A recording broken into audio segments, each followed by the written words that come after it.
Defiance, Resurgence. Chapter 1. A Fragile Balance. Janna's fingers danced over the holographic display, rearranging security protocols for the 100th time. The soft blue glow illuminated the worry lines etched into her face, reminders of battles won and lives lost. She stood at the heart of New Terra's defense command, a room that hummed with the quiet efficiency of a society rebuilt from the ashes of war. "Admiral," a crisp voice cut through her concentration.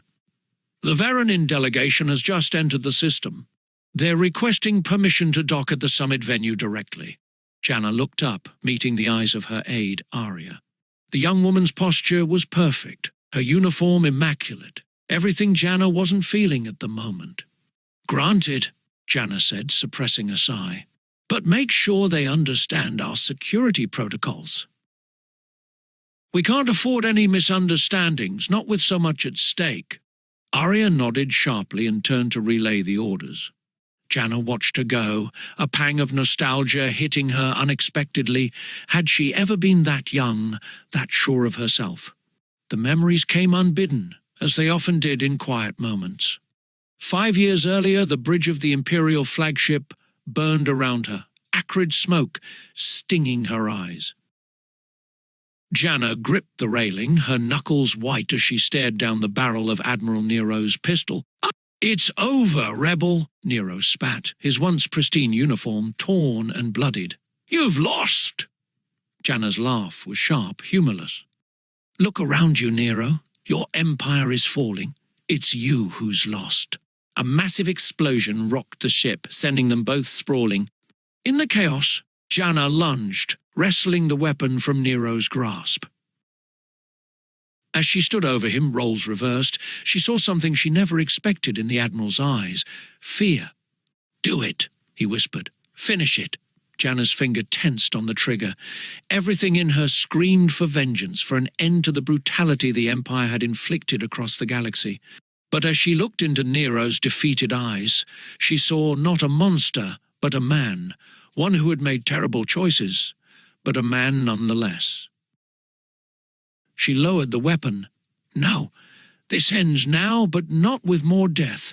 You'll stand trial for your crimes, Admiral, and then we'll build something better from the ashes of your empire." A gentle chime pulled Janna back to the present. She blinked, refocusing on the holographic display. The Varanin ship had docked, its organic curves a stark contrast to the angular human vessels surrounding it. "Admiral," Arya's voice came through the comm, "Councillor Elise is requesting a meeting before the summit begins." Janna bit back a groan. Elise had been a thorn in her side since the new government formed, always pushing for more aggressive policies, more military spending. "Tell her I'll meet her in 10 minutes. Conference Room 3. As Janna made her way through the corridors of Defense Command, she couldn't help but marvel at how much had changed. The stark Imperial architecture had been softened, living plants and artwork from a dozen worlds breaking up the monotony of metal and plastic. It was a small thing, but it represented everything they had fought for, a galaxy where diversity was celebrated, not crushed.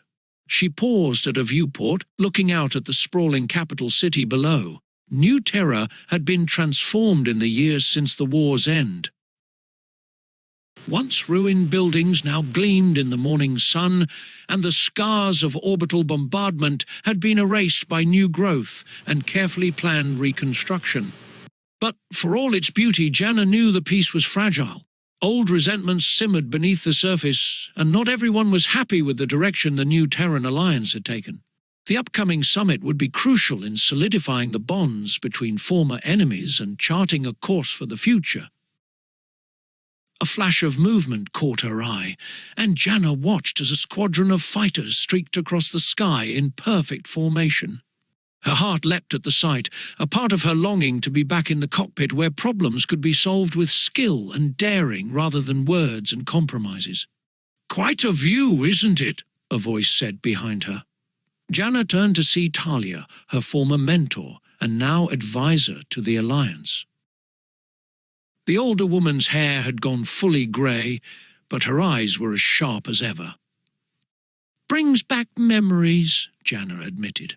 Talia nodded, a knowing smile on her face. "You miss it?" It wasn't a question. Janna sighed, turning back to the viewport. "Sometimes. Things were simpler then. The Empire was the enemy, and our path was clear. And now the path is anything but," Talia said softly. "That's the burden of leadership, Janna. Making the hard choices when there are no clear answers." Janna's calm chimed again. Elise would be waiting. "Speaking of hard choices," she muttered. Talia squeezed her shoulder. "You've got this. Remember why we fought, why we sacrificed so much. The galaxy is looking to you, Janna. Show them the way forward."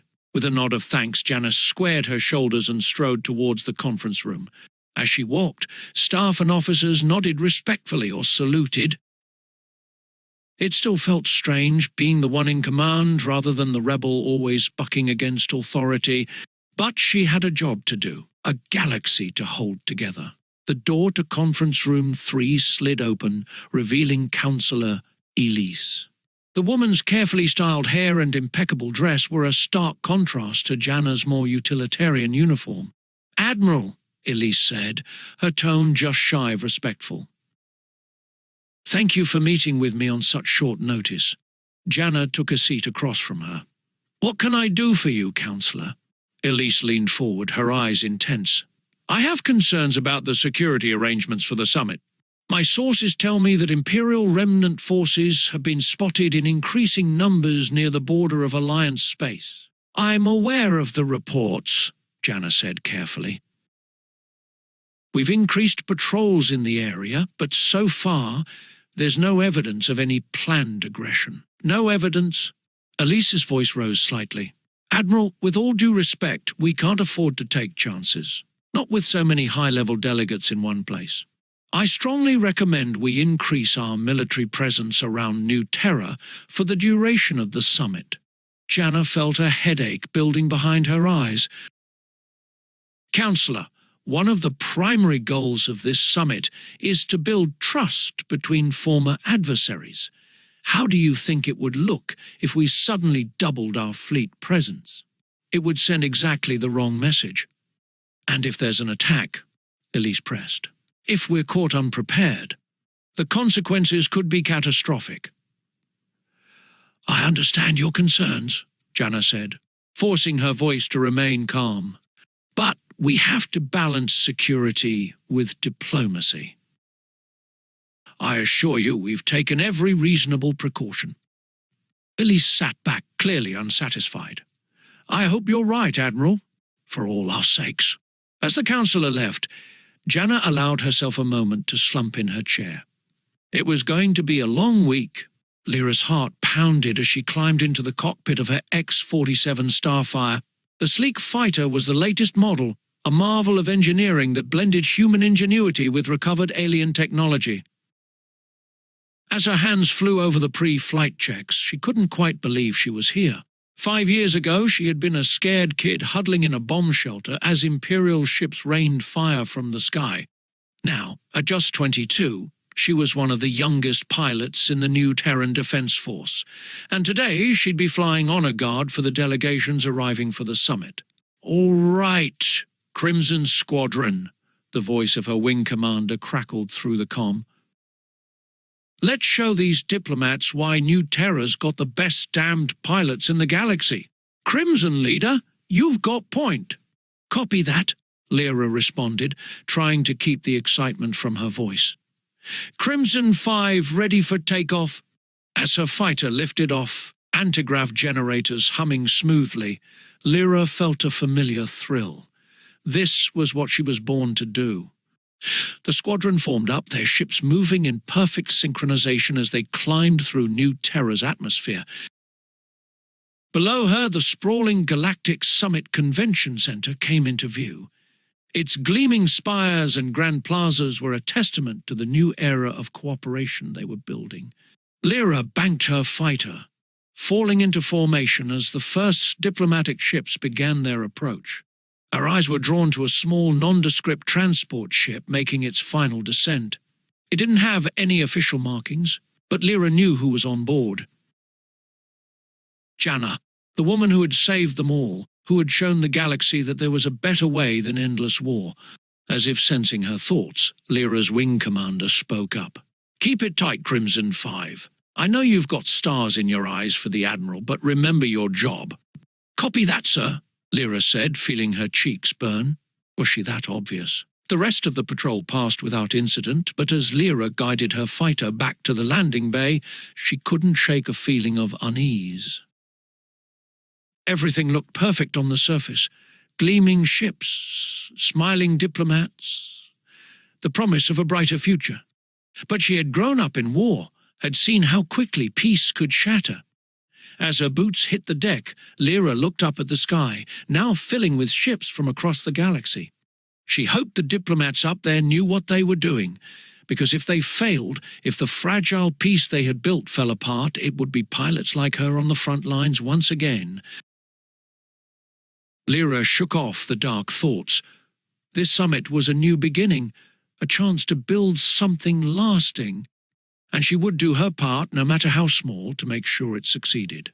With a final glance at the sky, she strode towards the debriefing room, ready to face whatever challenges the future might bring. Chapter 2. Echoes of the Past. The Galactic Summit Convention Center buzzed with activity as delegates from 100 worlds filed into the Grand Assembly Hall. Janna stood at the entrance, greeting each representative with a polite nod or a firm handshake. Her uniform was pressed and polished, a stark contrast to the varied attire of the arrivals, from flowing robes to bioorganic suits that seemed to pulse with life. "Quite the menagerie, isn't it?" Councillor Elise murmured at her side, her voice low enough that only Janna could hear. "I do hope your security measures are up to the task." Janna kept her face neutral, even as irritation flared. "Every precaution has been taken, Councillor. Now, if you'll excuse me, I believe it's time to begin." As Janna made her way to the podium, she couldn't help but marvel at the scene before her.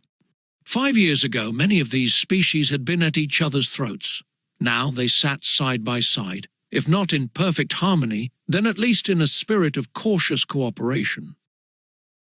She took a deep breath and began her address.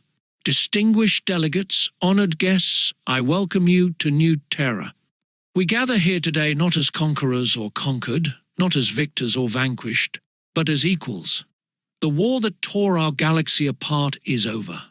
Now we must face an even greater challenge, building a lasting peace." As Janna spoke, her eyes scanned the crowd. She saw nods of agreement, skeptical frowns, and more than a few expressions of outright hostility. "This wasn't going to be easy. The path ahead is not clear," she continued. "We carry the scars of conflict, the weight of old grievances, but we also carry hope. Hope for a future where our children will know prosperity, not war, where our differences are celebrated, not feared. This summit is more than a meeting of minds. It is a testament to our shared resilience, our collective desire for a better tomorrow." As she concluded her speech, the assembly hall erupted into applause, but Janna wasn't fooled. She could feel the undercurrents of tension, the barely concealed resentments that threatened to bubble to the surface. As the delegates broke into smaller groups for the day's negotiations, Janna felt a hand on her arm. She turned to see Arya, her expression grim. "Admiral, there's a situation that requires your immediate attention," Arya said, her voice low and urgent. Janna's brow furrowed. "What is it?" "It's Admiral Nero, ma'am. He's requesting a meeting with you." Janna felt a chill run down her spine. Nero, the man she had defeated, the face of everything they had fought against. Nero's in maximum security. What could he possibly want? Arya shook her head. "He won't say. Only that it's a matter of galactic security and that he'll speak only to you." For a moment, Janna was back on that burning bridge, Nero's gun pointed at her head. She pushed the memory away. "All right, I'll see him, but I want a full security detail and I want the meeting recorded." As Janna made her way to the detention center, her mind raced. Was this a trick? Some last, desperate attempt by Nero to reclaim his lost power? Or was there something more sinister at play? The detention center was a stark contrast to the rest of New Terra's gleaming architecture. Here, the walls were thick and imposing, a reminder that some wounds of war were still fresh. Nero sat on the other side of a force field, his once immaculate uniform replaced by a simple grey jumpsuit. But his eyes were the same, sharp, calculating, with a hint of something Janna couldn't quite place. Amusement, desperation. "Admiral Janna," Nero said, his voice carrying the crisp accent of the Imperial core worlds. "How kind of you to grace me with your presence." Janna stood straight, her face a mask of cool professionalism. "You requested this meeting, Nero. I suggest you get to the point." Nero leaned forward, his chains clinking. "Tell me, Admiral, how is your grand experiment in democracy faring? Are the Outer Rim worlds playing nice? Are your former comrades in arms adapting well to life without an enemy to fight? If you brought me here to gloat, I brought you here to warn you." Nero cut her off, all pretense of civility vanishing. "You think you've won the war, but you've only won a battle. The real war, the one that's been raging since before either of us were born, is just beginning." Janna's eyes narrowed. "What are you talking about?" "The shadow at the edge of the galaxy. The thing that drove us to build the Empire in the first place. It's coming, Janna, and your alliance of misfits and rebels won't stand a chance." Before Janna could respond, alarms blared throughout the facility. She spun towards the guard. "What's happening?" "Unidentified ships entering the system, Admiral," the guard reported, his voice tense.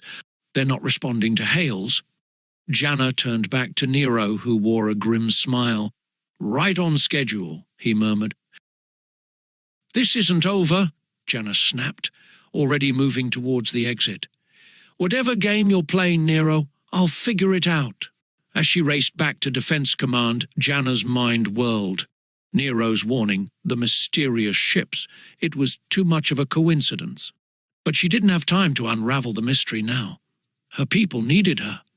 She burst into the command center, immediately taking in the holographic display of New Terra's orbital space.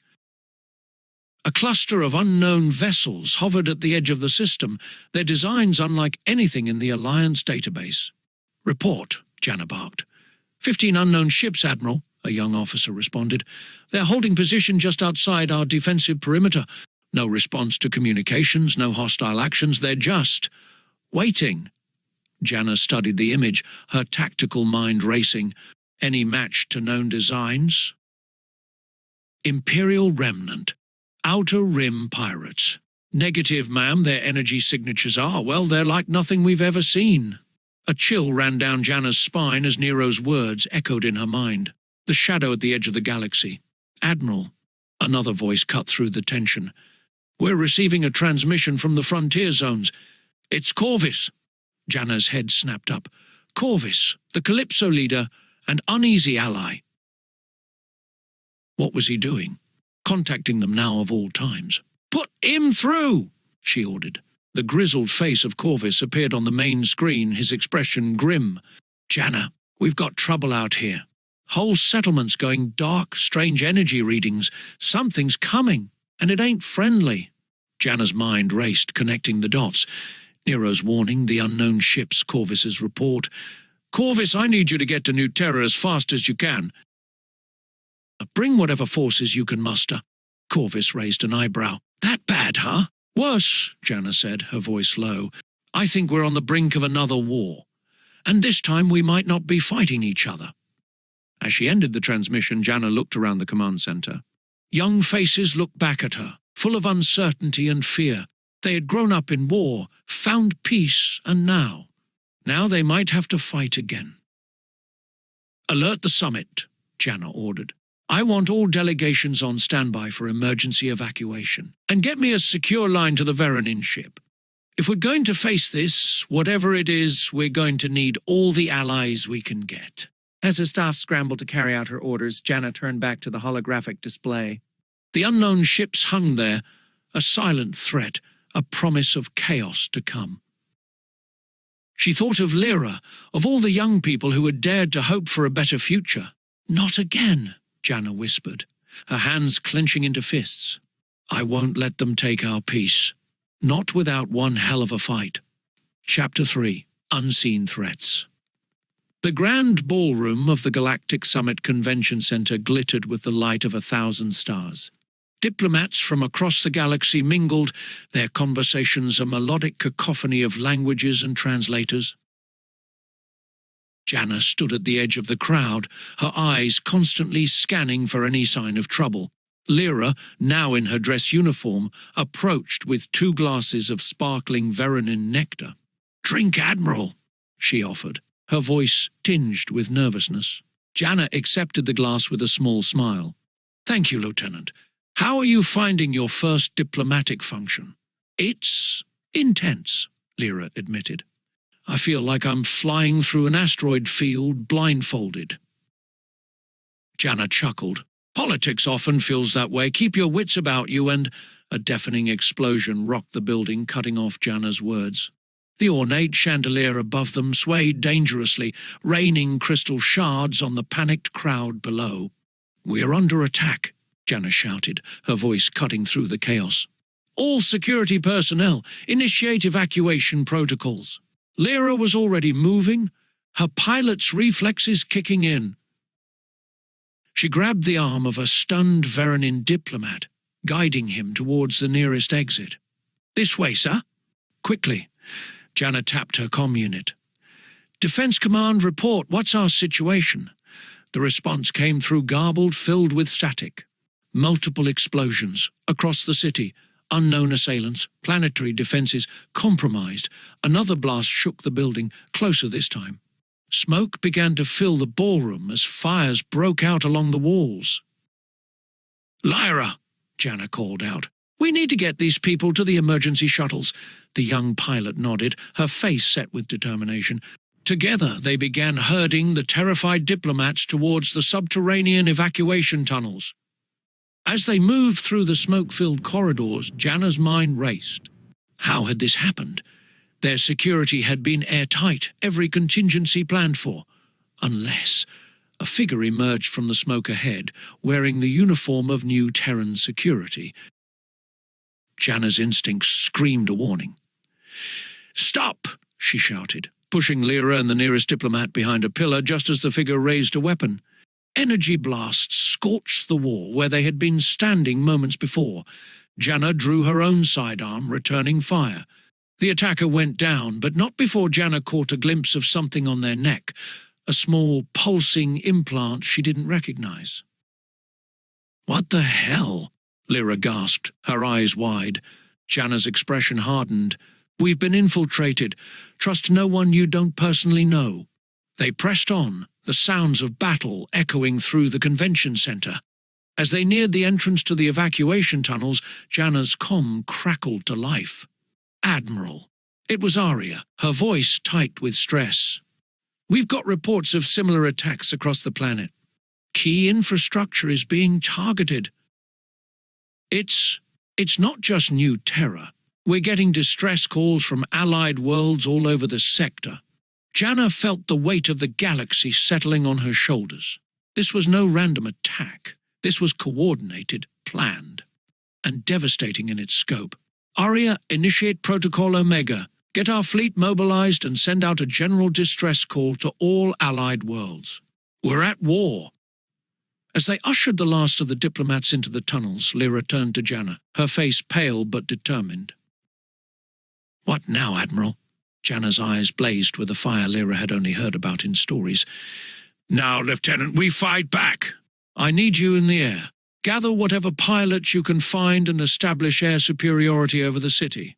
"I'm heading to Defense Command." Lyra saluted sharply. "Yes, ma'am." As they parted ways, neither noticed the shadowy figure watching from a hidden alcove. The figure tapped a device on their wrist, speaking in a low voice. "Phase 1 complete.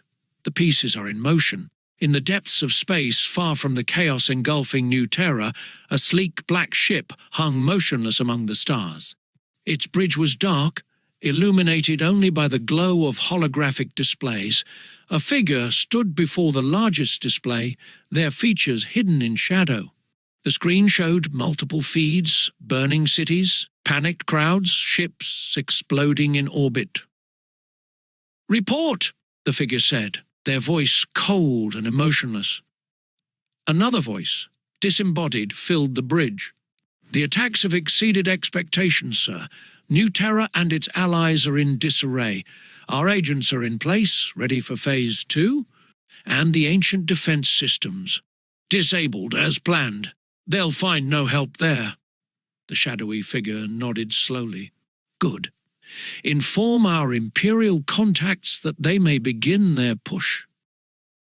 It's time to see how the great Admiral Janna handles a real war." Back on New Terra, Janna fought her way through the chaos of Defense Command. Smoke filled the air, and the sounds of weapons fire echoed through the corridors. She burst into the command center, immediately taking in the scene.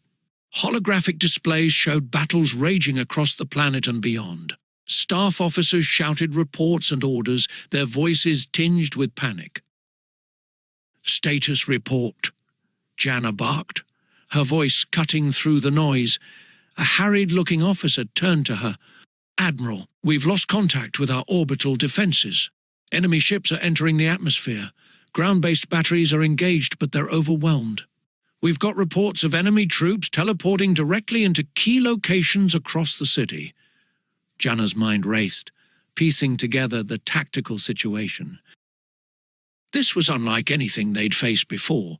The level of coordination, the technology involved. It spoke of an enemy that had been planning this for years. "What about our fleet?" she asked. "Scattered, Mum. The attack caught us completely off guard. We're trying to regroup, but—" A new alert blared, cutting off the officer's words. A young ensign's voice rang out, filled with disbelief. "Admiral, we're detecting a massive energy surge from the void." "Something's coming through." Janna's blood ran cold as she remembered Nero's warning, the shadow at the edge of the galaxy. On the main display, a swirling vortex of dark energy appeared at the edge of the system. From its depths emerged a ship, if it could be called that. It was massive, easily dwarfing anything in the new Terran fleet. Its design was alien, all sharp angles and pulsing energy fields. As Janna watched in horror, the monstrosity opened fire. Beams of sickly green energy lanced out, cutting through New Terra's remaining defenses like they were made of paper. "Get me a line to the Veranin ship," Janna ordered, her voice steady despite the fear gripping her heart. "And find Corvus. Tell him to get here as fast as he can. We're going to need every ship, every ally we can muster." She turned to address the room, her eyes blazing with determination. "I know you're scared. I am too. But this is what we've trained for. This is why we fought so hard for peace, so we could stand together against threats like this. New Terra has fallen before, and we rose again. We'll do it again, no matter what it takes." As her words galvanized the team into action, Janna allowed herself a moment of doubt. She thought of Lyra, out there in the skies above a burning city, of Talia, who had believed in her, trained her for this role, of all the people counting on her to find a way out of this nightmare.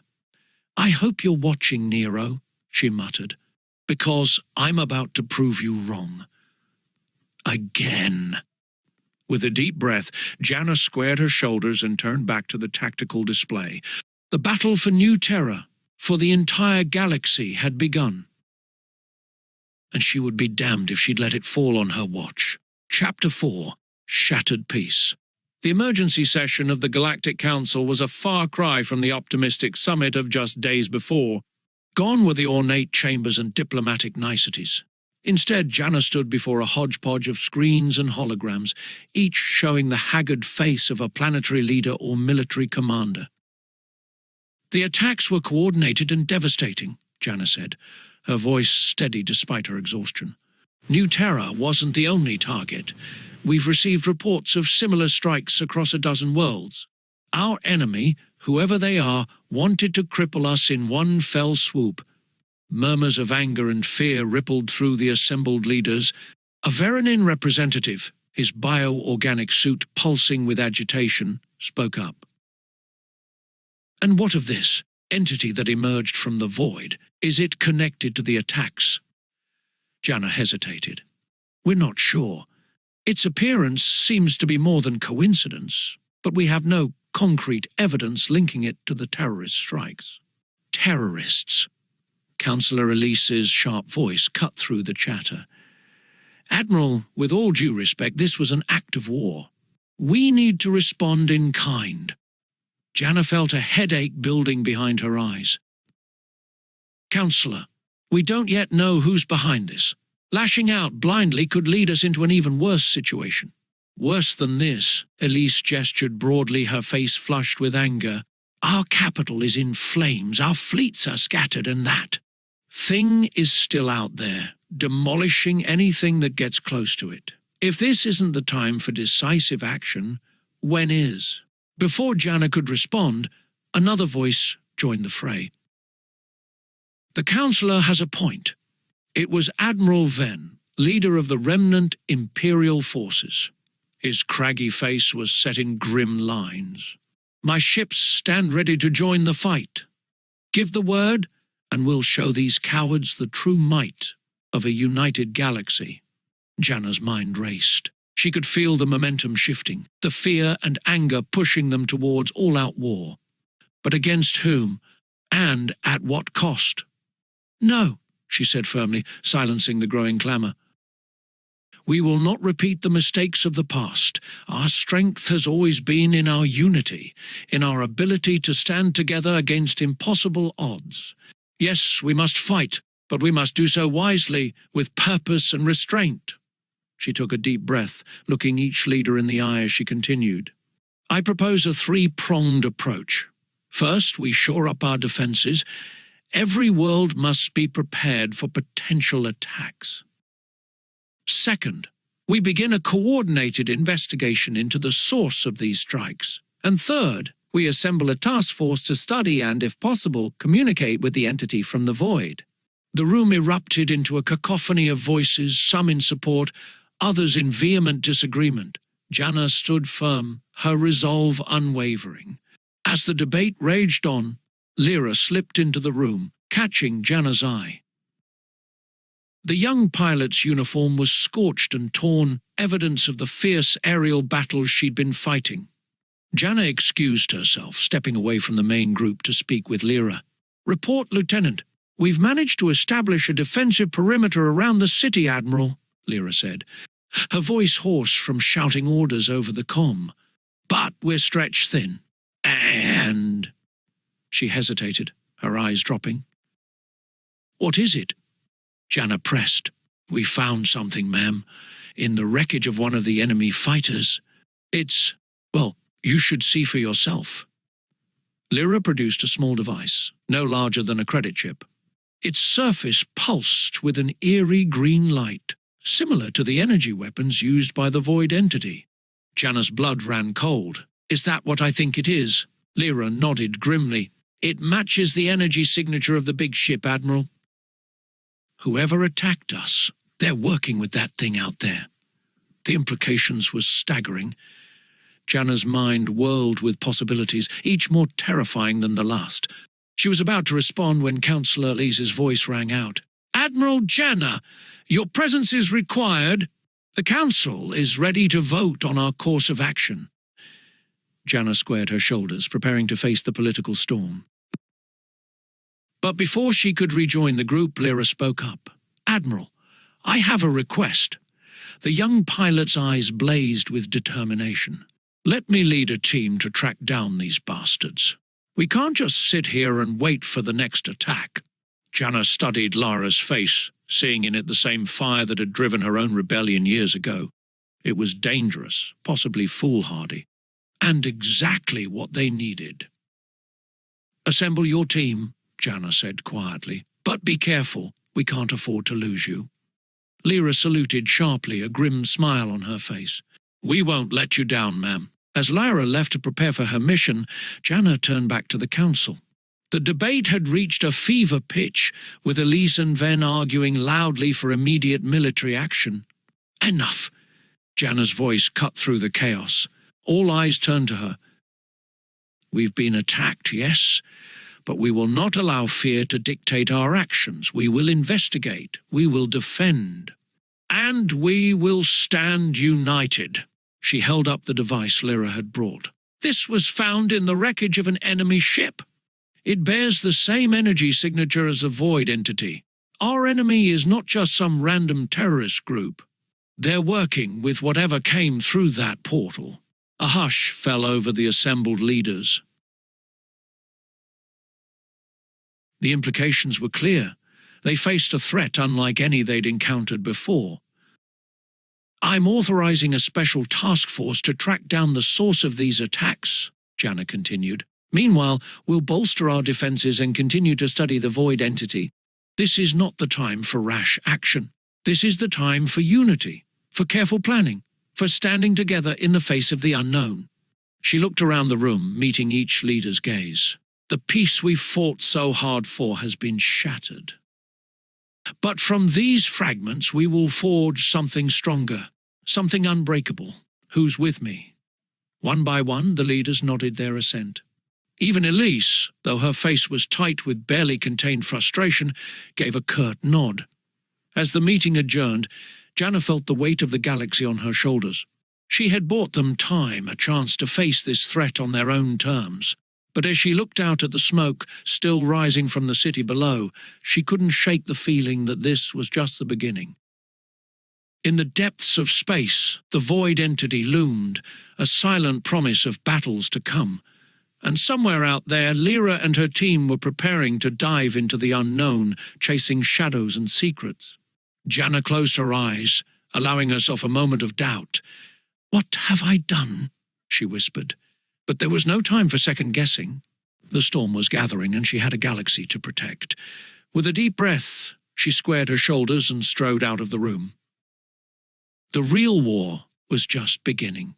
Chapter 5. The Void's Secrets. The void stretched before Lyra, an endless expanse of nothingness that somehow felt more oppressive than any crowded space. Her small scout ship, the Whisper, drifted silently through the darkness, its sensors straining to pick up any trace of the energy signature they were tracking. "Anything yet, Klex?"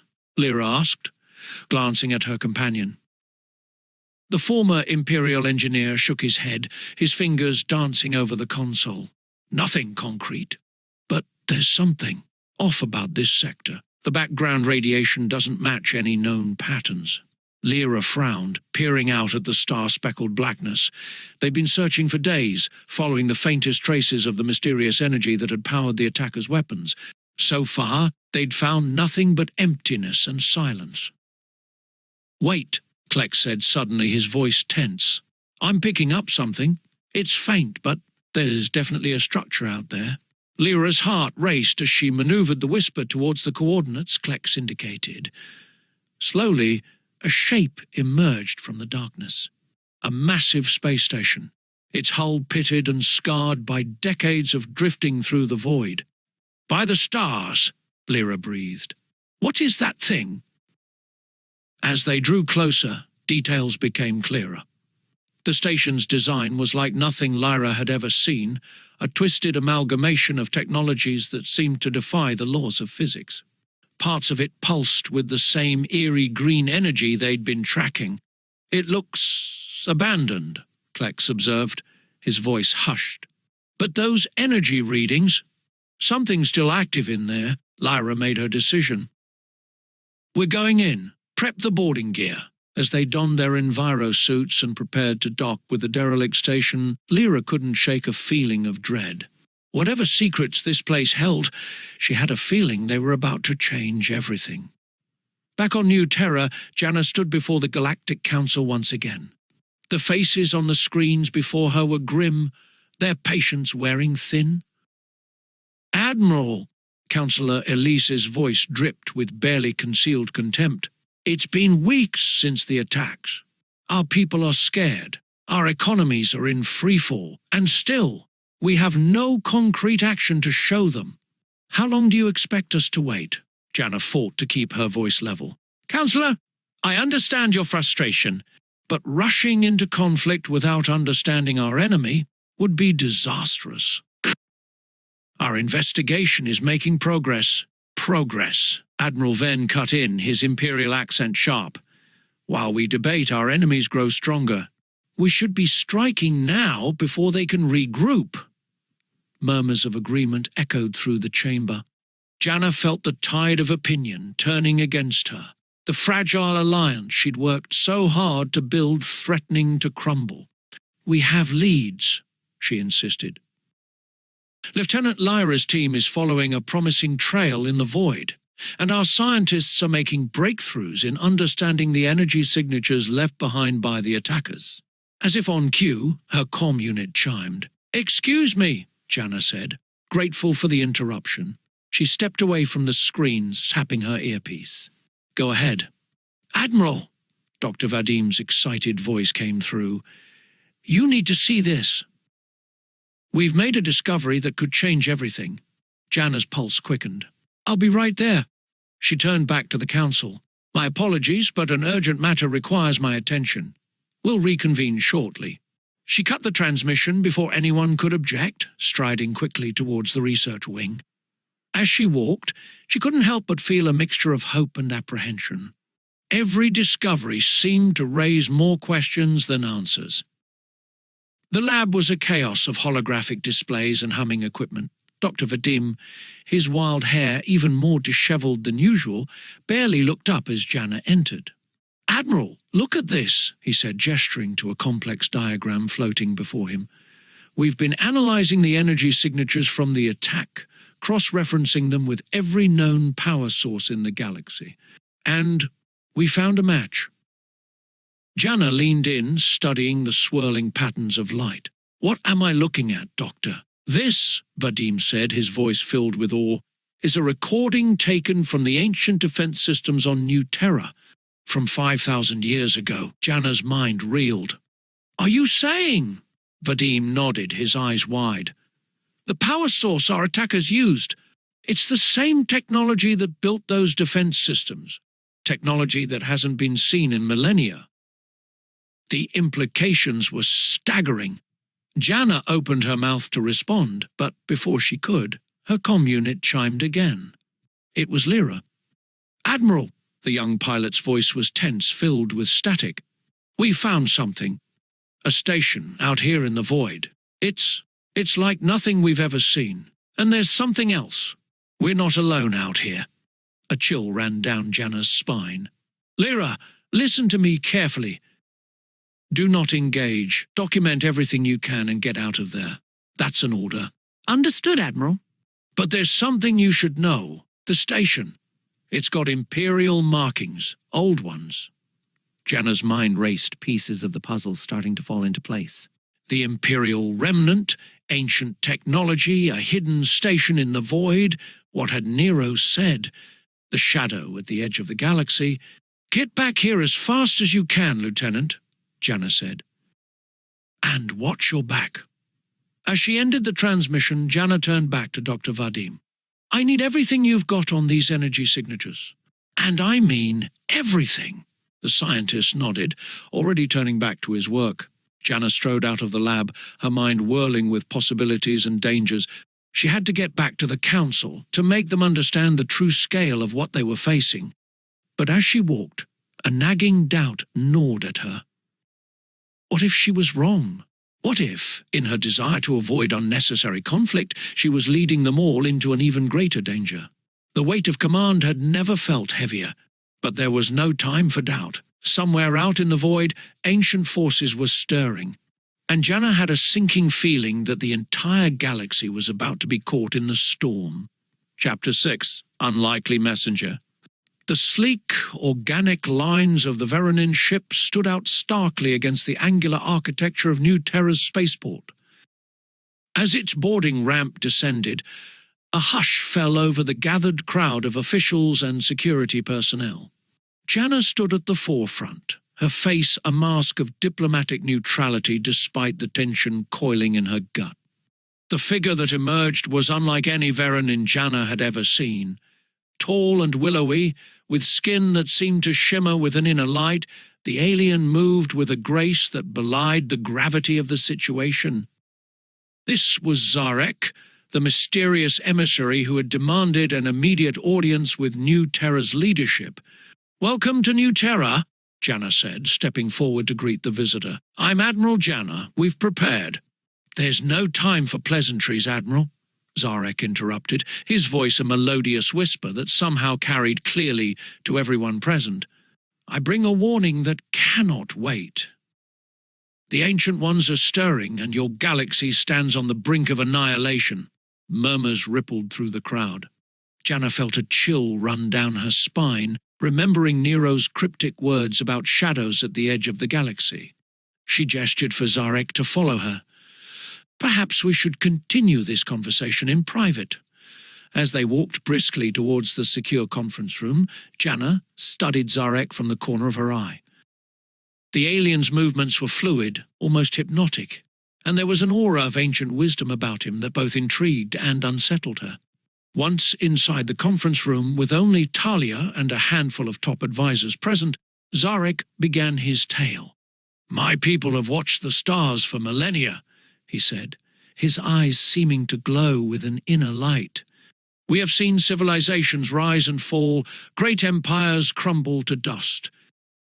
But never have we witnessed a threat like the one that now awakens." Zarek's voice took on a distant quality, as if he were seeing something far beyond the confines of the room. "On my homeworld, deep beneath the surface of our eldest city, we discovered something that should not be. A chamber, sealed for countless ages, bearing warnings in a language so old it defied translation. Flashback, Zarek's homeworld. 3 months ago the cavern stretched before Zarek, its walls pulsing with a sickly green light that seemed to drink in the illumination from their lamps. Ancient glyphs covered every surface, twisting and writhing as if alive. "We shouldn't be here," his companion Vexara whispered. "Our ancestors sealed this place for a reason." Zarek pressed on, drawn by an insatiable curiosity. As they reached the heart of the chamber, a massive stone dais rose before them. Atop it sat a device of impossible complexity, its surface crawling with the same living light that filled the cavern. "By the first ones," Zarek breathed. He reached out, his fingers hovering just above the device's surface. "Don't touch it!" Vexara cried, but it was too late. The moment Zarek's skin made contact, a surge of energy pulsed through the chamber. The glyphs on the walls blazed to life, and a holographic image burst into existence above the device. It showed a galaxy, their galaxy, consumed by a spreading darkness. Worlds burned, stars went dark, and at the center of it all a shape of such cosmic horror that Zarek felt his mind recoil from the sight. As the vision faded, leaving them in stunned silence, Zarek knew with terrifying certainty that what he had seen was not just the past, but a glimpse of a possible future. One that he had to prevent at all costs. Back in the present, Janna leaned forward, her eyes intent. "This device you found, could it be connected to the energy signatures we've detected, to the entity that emerged from the void?" Zarek nodded gravely. "I believe so. The warning spoke of those who sleep beyond the stars and a great devouring. Your void entity, as you call it, is likely just the vanguard of something far worse." Talia, who had been silent until now, spoke up. "Why come to us? Surely your people, with their advanced technology, would be better equipped to face this threat." A look of shame passed over Zarek's features. "My people, they chose to hide, to seal themselves away and hope the storm passes us by, but I could not stand idle while the galaxy burns." Janna felt a mix of admiration and wariness. Zarek's warning aligned too closely with everything they'd discovered to be coincidence. But could they trust him? Before she could voice her thoughts, her comm unit chimed urgently.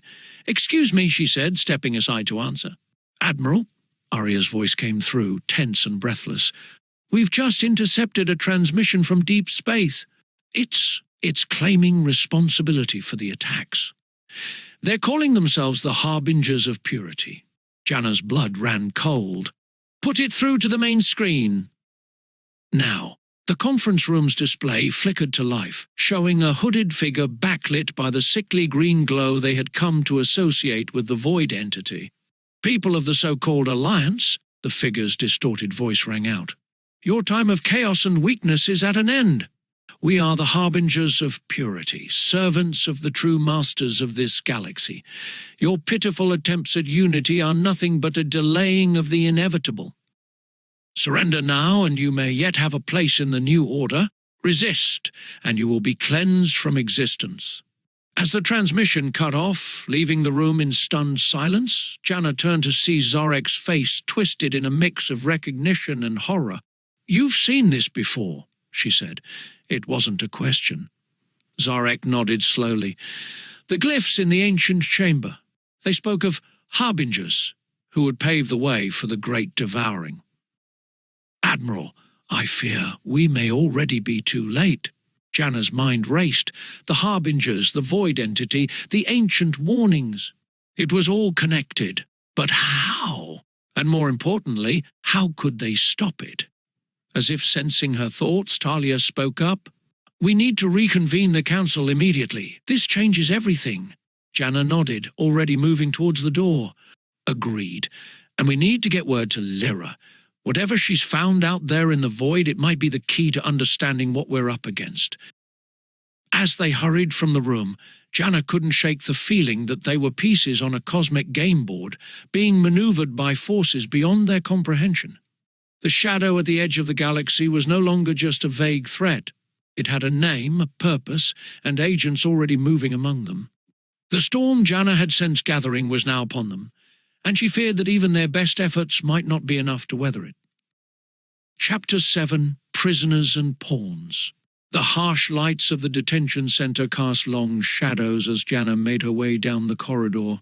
Each step felt heavier than the last, her mind a whirlwind of doubts and second guesses. She never thought she'd be here again, seeking counsel from the man who had once been her greatest enemy. Nero sat in his cell, as composed as ever, despite his surroundings. His eyes, sharp and calculating, followed Janna as she approached the energy barrier. "Admiral," he said, a hint of amusement in his voice, "to what do I owe the pleasure of this visit? Come to gloat about how well your precious alliance is holding up." Janna steeled herself, pushing down the urge to respond to his barb. "I need information, Nero, about the shadow at the edge of the galaxy, about the Harbingers of Purity." Nero's eyebrows raised slightly, the only indication of surprise on his otherwise impassive face. "So they've finally shown themselves." I wondered how long it would take. "You knew about them?" Janna's voice was tight with barely contained anger. "All this time you knew what we were facing." Nero leaned forward, his chains clinking softly. "I knew," fragments whispered. "The Empire. We weren't just conquering for the sake of it, Janna. We were preparing, building strength for the storm we knew was coming." Janna's mind reeled. Could it be true? Had the Empire, for all its brutality, been acting out of some twisted sense of galactic preservation? "Tell me everything," she demanded. As Nero began to speak, filling in the gaps of a cosmic horror story that spanned millennia, Janna felt the foundations of everything she thought she knew beginning to crumble. Light years away, in the depths of the void, Lyra's hands flew over the Whisper's controls. Alarms blared as energy weapons fire streaked past the viewport. "Imperial ships," Klex shouted from the co-pilot's seat. 3, no, 4 of them. How the hell did they find us out here? Lyra gritted her teeth, throwing the scout ship into a series of evasive maneuvers. "Doesn't matter. We can't let them take the station." Not with what we found inside. Their mission to explore the abandoned research facility had turned into a desperate fight for survival. The data they'd recovered, hints of experiments melding ancient technology with Imperial weapons, was too valuable to fall into the wrong hands. "Incoming transmission," Klex reported, his voice tense. A gruff voice filled the cockpit. "Unidentified vessel, this is Captain Thorne of the Imperial Remnant." Stand down and prepare to be boarded or be destroyed. Lyra's mind raced. They were outgunned and outnumbered. But surrender wasn't an option, not when the fate of the galaxy might hinge on the information they carried. Any bright ideas? She asked Klex, her eyes scanning the tactical display for any advantage. The former Imperial engineer grinned, a manic gleam in his eye. Just one, but you're not going to like it. As Klex outlined his insane plan, Lyra couldn't help but smile despite the danger. It was risky, borderline suicidal, and exactly the kind of bold move that might just save their skins. "Do it," she ordered, and braced herself for what was to come. Back on New Terra, Dr. Vadim stood before a semicircle of holographic displays, each showing a different facet of the strange energy signatures they'd been studying. His wild hair seemed even more disheveled than usual, a testament to the sleepless nights he'd spent poring over the data. "It's incredible," he muttered, more to himself than to the small team of scientists gathered around him. "The way the energy patterns interlock, the quantum resonance, it's like nothing we've ever seen before, and yet somehow familiar." One of his assistants, a young Veronin scientist, leaned in to study a particular readout. "Doctor, look at this harmonic sequence. Doesn't it remind you of the oscillations we observed in the ancient defense systems?" Vadim's eyes widened. "By the stars, you're right. Computer overlay the defense system schematics with the new energy signature." The holograms shifted, merging into a complex three-dimensional pattern. Gasps of awe and shock rippled through the room as the implications became clear. "It's not just similar," Vadim breathed. "It's an exact match. The Harbingers. They're not just using technology like the ancients. They are the ancients." The revelation hung in the air, its weight almost palpable. One of the other scientists, her voice shaky, asked the question on everyone's mind, "But if that's true, what does that mean for us, for the entire galaxy?" Before Vadim could respond, the lab's communication panel lit up. It was Janna, her face grim. "Doctor, I need you in the war room immediately. Bring everything you've got on the energy signatures. It's time to put all the pieces together." As Vadim hurried to gather his data, he couldn't shake the feeling that they were on the precipice of something monumental. A turning point not just in the war, but in the very history of the galaxy itself. In a hidden chamber deep within the bowels of New Terra's government complex, a hooded figure stood before a bank of screens. Each display showed a different facet of the unfolding crisis: Janna's meeting with Nero, Lyra's battle in the void, Dr. Vadim's breakthrough. The figure tapped a communications device. "The pieces are moving faster than anticipated. Accelerate the timeline. It's time for the next phase." A distorted voice responded, "Understood, Dax. The Harbingers stand ready. Chaos will reign, and from it, our new order will rise." As the transmission ended, Dax allowed a small smile to play across shadowed features. The fools thought they were preparing for war, but they had no idea of the true game being played.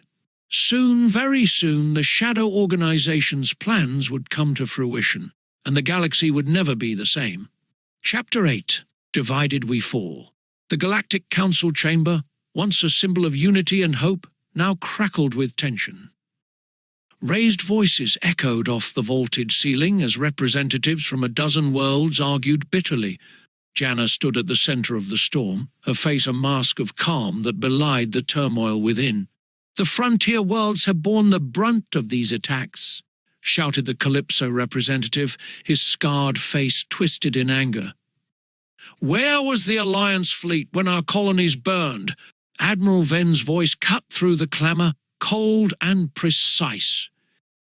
"Perhaps if the frontier worlds contributed more to our mutual defense, instead of hoarding resources." "Enough." Janna's voice silenced the room. She took a deep breath, surveying the assembled leaders. "We can't afford to fight among ourselves. Not now, not with what we're facing." Councillor Elise stepped forward, her eyes glinting with barely concealed ambition. "And what exactly are we facing, Admiral?" You've spoken of ancient threats and shadowy organizations, but where is the proof? Where is the action? The people are scared, and they're looking to us for answers. Janna felt the weight of every eye in the room. She knew that her next words could either rally them together or tear the fragile alliance apart. What we're facing, she began, her voice steady, is unlike anything our galaxy has ever seen. Dr. Vadim, if you would. The disheveled scientist stepped forward, activating a holographic display in the center of the chamber. Complex energy patterns swirled before them, beautiful and terrifying in their alien complexity. These energy signatures, Vadim explained, match exactly with the ancient defense systems found on New Terra and other worlds. Systems that predate our oldest civilizations by millennia. The Harbingers of Purity aren't just using similar technology. They are the ancients we thought long dead. A hush fell over the chamber, broken only by scattered whispers of disbelief and fear. Zarek, who had been silent until now, rose to his feet. His luminescent skin seemed to pulse with an inner light as he addressed the council. What your scientist says is true. My people have long carried the burden of this knowledge, passed down through generations. The threat that now awakens is one we had hoped would sleep forever. And you chose to keep this from the rest of the galaxy. The Veranin representative's voice was sharp with accusation. Zarek's eyes dimmed with what might have been shame. We believed that secrecy was the best defense against awakening the Ancient Ones. We were wrong, and now, I fear, we may all pay the price for our silence. As the implications of these revelations sank in, Janna could see the fear and uncertainty spreading through the council. She was losing them, she realized, losing the unity they so desperately needed. But before she could speak, a new voice cut through the tension, smooth, charismatic, and utterly unexpected. "My friends," said Dax, stepping into the center of the chamber, "why do we bicker among ourselves when the solution is so clear?" Janna's eyes narrowed. She had never trusted the charming diplomat from the core worlds, and his sudden interjection set off warning bells in her mind. Dax continued, his voice resonating with conviction. "We have the might of the Imperial Remnant at our disposal. We have the technology of the Ancients within our grasp. Why do we hesitate to use these tools? Strike now, strike hard, and we can end this threat before it truly begins." Murmurs of agreement rippled through the chamber. Janna saw heads nodding, faces set with grim determination. She realized with a sinking heart that Dax's words were falling on fertile ground, ground prepared by fear and desperation. "No," Janna said, her voice cutting through the growing clamour. "We can't rush into this. We don't fully understand what we're dealing with. A wrong move could be catastrophic." But even as she spoke, Janna could see that she was losing ground. The fear in the room was palpable, and Dax's promise of swift action was a tempting balm. As the debate raged on, growing ever more heated, Janna felt a presence at her side. It was Talia, her mentor's eyes filled with worry. "We're losing them," Talia murmured, "if we don't find a way to bring them together soon." Janna nodded grimly. "I know. But how do we fight an enemy we don't understand? How do we unite against a threat that seems to come from the very foundations of our galaxy?" Before Talia could respond, alarms blared throughout the chamber. All eyes turned to the central display as it shifted to show a tactical readout of the new Terra system. Multiple contacts emerging from hyperspace called out a frantic officer. Energy signatures matched those of the void entity. Chaos erupted in the council chamber. But amidst the panic, Janna saw Dax smile, a small, satisfied expression that vanished as quickly as it had appeared. In that moment, Janna knew. The Shadow Organization had played its hand, forcing a confrontation before the Alliance was ready. And she had walked right into their trap. As the Council devolved into panicked argument, Janna steeled herself for what was to come. The real war was about to begin, and they were going into it divided, unprepared, and manipulated by forces they didn't fully understand. "May the stars help us all," she whispered, before turning to face the storm. Chapter 9. Betrayal from within. The emergency klaxons wailed through New Terra's defense command, their urgent cry a stark counterpoint to the eerie silence that had fallen over the gathered leaders. Janna's eyes darted from one holographic display to another, taking in the unfolding chaos as the void entities emerged from hyperspace. "Status report!" she barked, her voice cutting through the stunned silence. Arya stepped forward, her usually composed demeanor cracking under the strain. 7. No, 8 void entities detected, Admiral. They're taking up positions around the planet. Our outer defense grid is offline, and we're getting reports of widespread communications disruptions. Janna's mind raced. How had their defenses failed so completely, so quickly? She turned to Captain Terra, the Veranin fleet commander. "Get your ships in the air. We need to buy time for the evacuation." As Terra nodded and moved to relay the orders, Councillor Elise's sharp voice cut through the commotion. "This is what comes of hesitation, Admiral. If we had struck first—" "Not now, Councillor," Janna snapped. She turned back to Arya. "Contact Lyra's team. We need that data from the Void Station. It might be our only chance to understand what we're up against." Arya's fingers danced over her console, but her brow furrowed in confusion. I can't reach them, Admiral." Their last transmission was garbled. Something about an ambush. A chill ran down Janna's spine. An ambush. How could the enemy have known where to find them? Suddenly, a new alarm blared, this one from within the command center itself. Security officers rushed in, weapons drawn. "What now?" Janna demanded. The lead officer's face was grim. "We've detected an unauthorized data transmission, Admiral. Someone in this room just sent a massive data packet to an unknown receiver. The implications hit Janna like a physical blow. A traitor. Here, in her inner circle." Her eyes scanned the room, taking in the shocked and fearful faces of her advisors and allies. Who could it be? Elise, always pushing for more aggressive action. Terra, the outsider. Or— Her gaze fell on Arya, her trusted aide. The young woman's face was a mask of fear, but there was something else in her eyes, determination, regret. "Arya!" Janna's voice was barely above a whisper. For a moment, Arya's composure cracked entirely. Tears welled in her eyes as she met Janna's gaze. "I'm sorry, Admiral. They said it was the only way to save us all." Before anyone could react, Arya's hand darted to a hidden device on her wrist. A blinding flash filled the room, and when it cleared, Arya was gone, teleported away by technology that shouldn't have existed. The room erupted into chaos. Accusations flew as security scrambled to lock down the facility. But Janna stood silent, the weight of betrayal crushing down on her. How long had Arya been working against them? How much had been compromised? Her comm unit chimed, pulling her from her spiraling thoughts. It was Lyra, her voice tense and filled with static.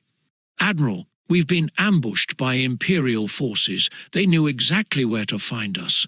We're outnumbered, outgunned, and—" The transmission cut off abruptly. Janna's heart raced. First New Terra, now Lyra's team. The enemy was always one step ahead. "Get me a secure channel to Corvus," she ordered, her voice steadier than she felt. "And someone find me Zarek. We need to know everything his people know about these void entities now." As her remaining staff scrambled to carry out her orders, Janna allowed herself a moment of doubt. How could she lead them out of this mess when she couldn't even trust her own people? But there was no time for self-pity. The fate of the galaxy hung in the balance. "Admiral!" one of the tactical officers called out, his voice tight with urgency. "The void entities are moving into attack formation. They'll be in weapons range in 3 minutes." Janna squared her shoulders, pushing aside her personal turmoil. "Patch me through to all allied ships. It's time to show these ancient bastards what we're made of." Light years away, in the depths of the void, Lyra's hands flew over the Whisper's controls. Energy beams lanced past the viewports as Imperial ships closed in from all sides. "Klex!" she shouted over the blaring alarms. "Tell me you've got something. The former Imperial engineer's fingers danced across his console, his face lit by the glow of rapidly scrolling data.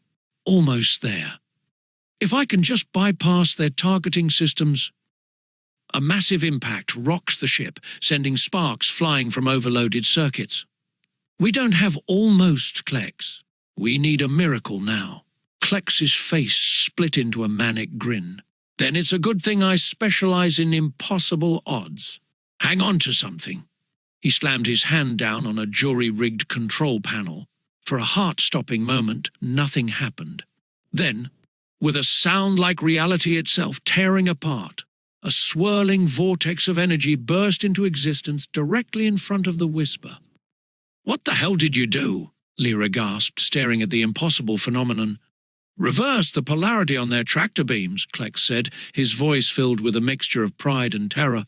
"Created a temporary wormhole. Now fly, you crazy fool." Lyra didn't need to be told twice. She pushed the Whisper's engines to their limit, plunging into the swirling vortex just as their pursuers opened fire. The ship bucked and shuddered as it was hurled through space-time. Lyra's vision blurred, her stomach churning as reality seemed to twist around them. And then, as suddenly as it began, it was over. The Whisper burst back into normal space, the pursuing Imperial ships nowhere to be seen. We made it," Lyra breathed, barely able to believe it. Klex slumped in his seat, exhaustion written across his features. "Yeah, but where are we?" Lyra checked their navigation systems, her eyes widening as she took in the readout. "If this is right, we're on the other side of the galaxy. It would take months to get back to New Terra at normal speeds." Klex's expression hardened. "Then we'd better find a shortcut. Something tells me the Admiral's going to need that data sooner rather than later." As they set about plotting a course home, neither of them noticed the small, pulsing device that had attached itself to the Whisper's hull during their daring escape. A device that even now was transmitting their location to parties unknown. In a hidden chamber deep within the Shadow Organization's secret base, Dax stood before a bank of holographic displays. Each screen showed a different facet of the unfolding chaos: New Terra under siege, Lyra's teams scattered to the far reaches of space, the Galactic Council in disarray. A satisfied smile played across Dax's features as he took in the fruits of years of careful planning. "Magnificent, isn't it?" he mused, seemingly to himself. The pieces all falling into place. From the shadows behind him, a distorted voice responded, "Do not grow overconfident, Dax. The Terran Admiral has proven resourceful in the past." Dax's smile didn't falter. "Oh, I'm counting on it. The more she struggles, the more tightly our web will entangle her. And when the time is right..." He made a gesture, and a new image appeared on the central display. It showed a massive structure hidden in the depths of space, pulsing with the same sickly green energy as the void entities. "When the time is right," Dax continued, his voice filled with fervent anticipation, "we will awaken the true masters of this galaxy. And in the chaos that follows, a new order will rise. Our order."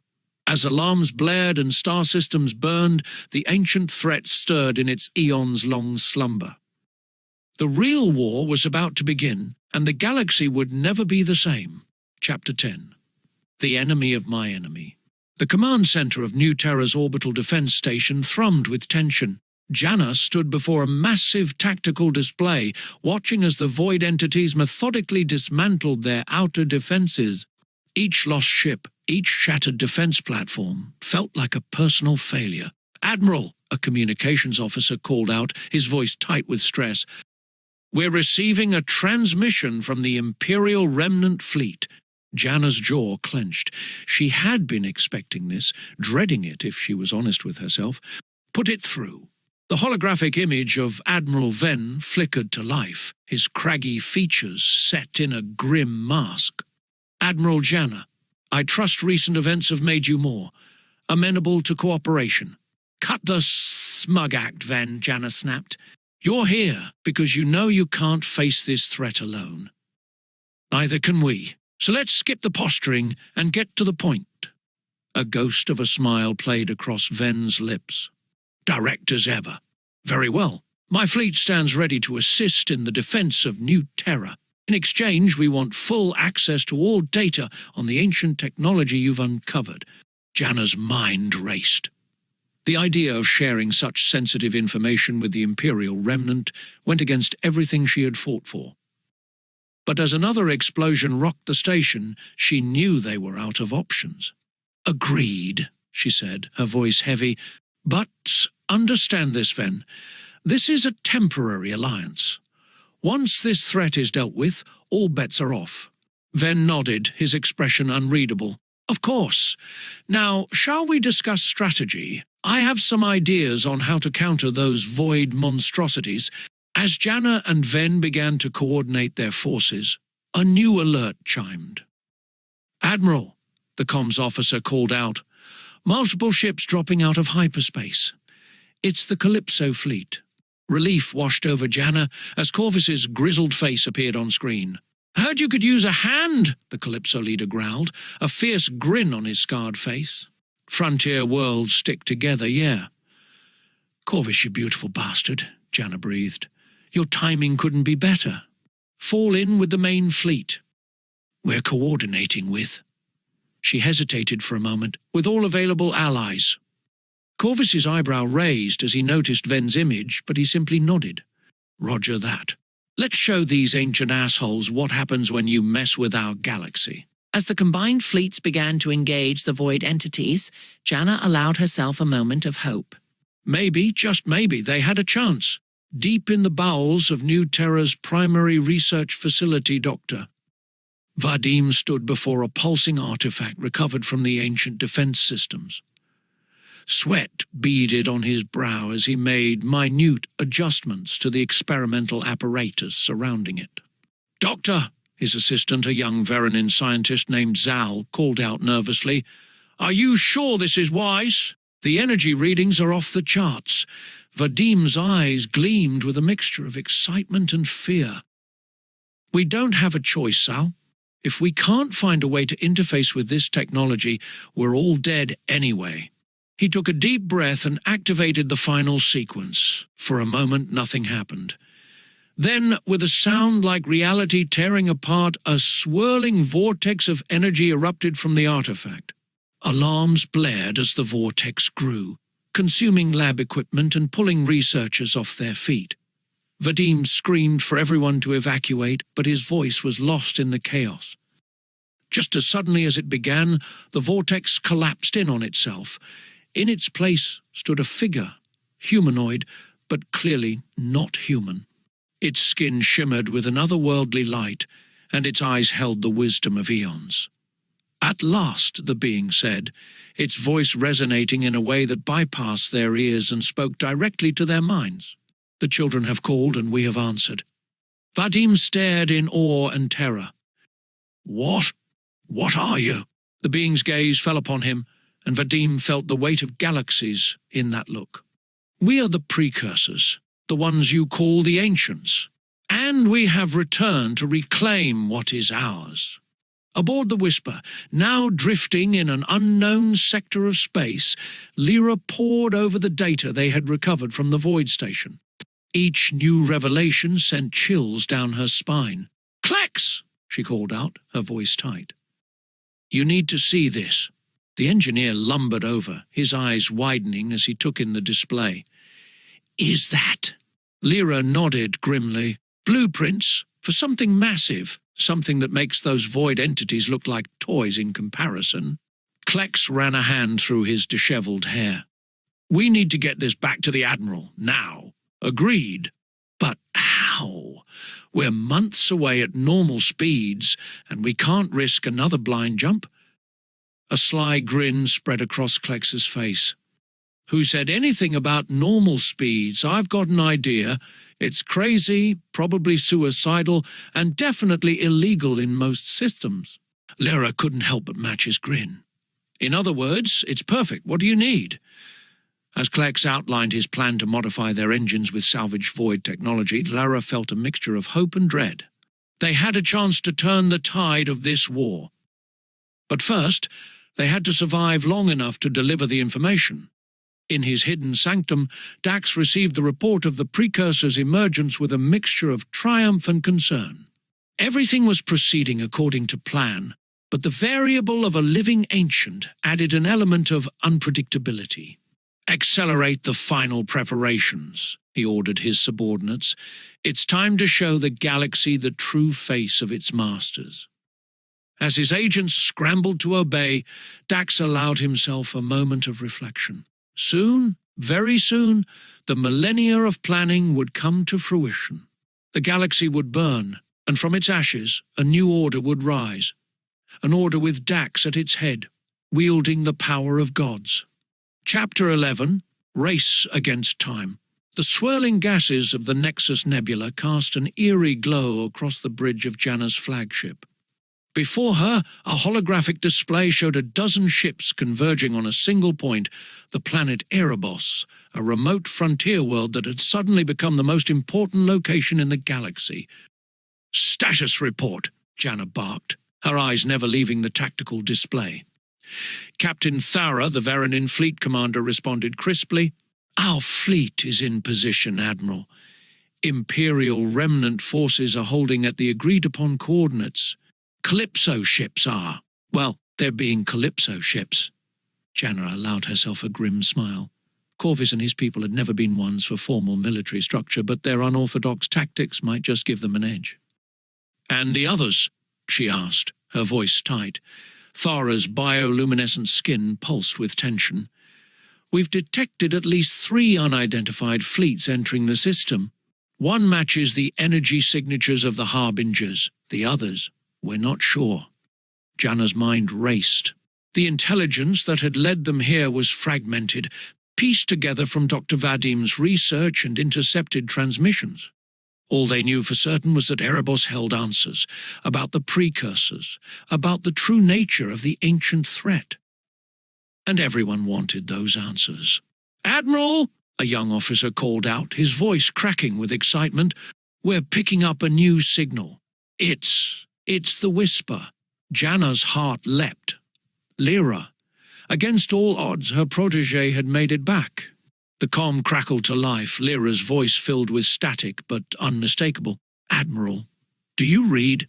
We've got the data, but we've got company on our tail. Request immediate support." "Patch her coordinates to all allied ships," Janna ordered. "Lyra, this is Janna. What's your situation?" "Bad and getting worse," Lyra replied, the sound of alarms blaring in the background. "We've got what looks like Harbinger ships in pursuit. They really don't want us delivering this data." Janna made a split-second decision. "All ships move to intercept. Priority is protecting the Whisper and securing that data. Engage at will."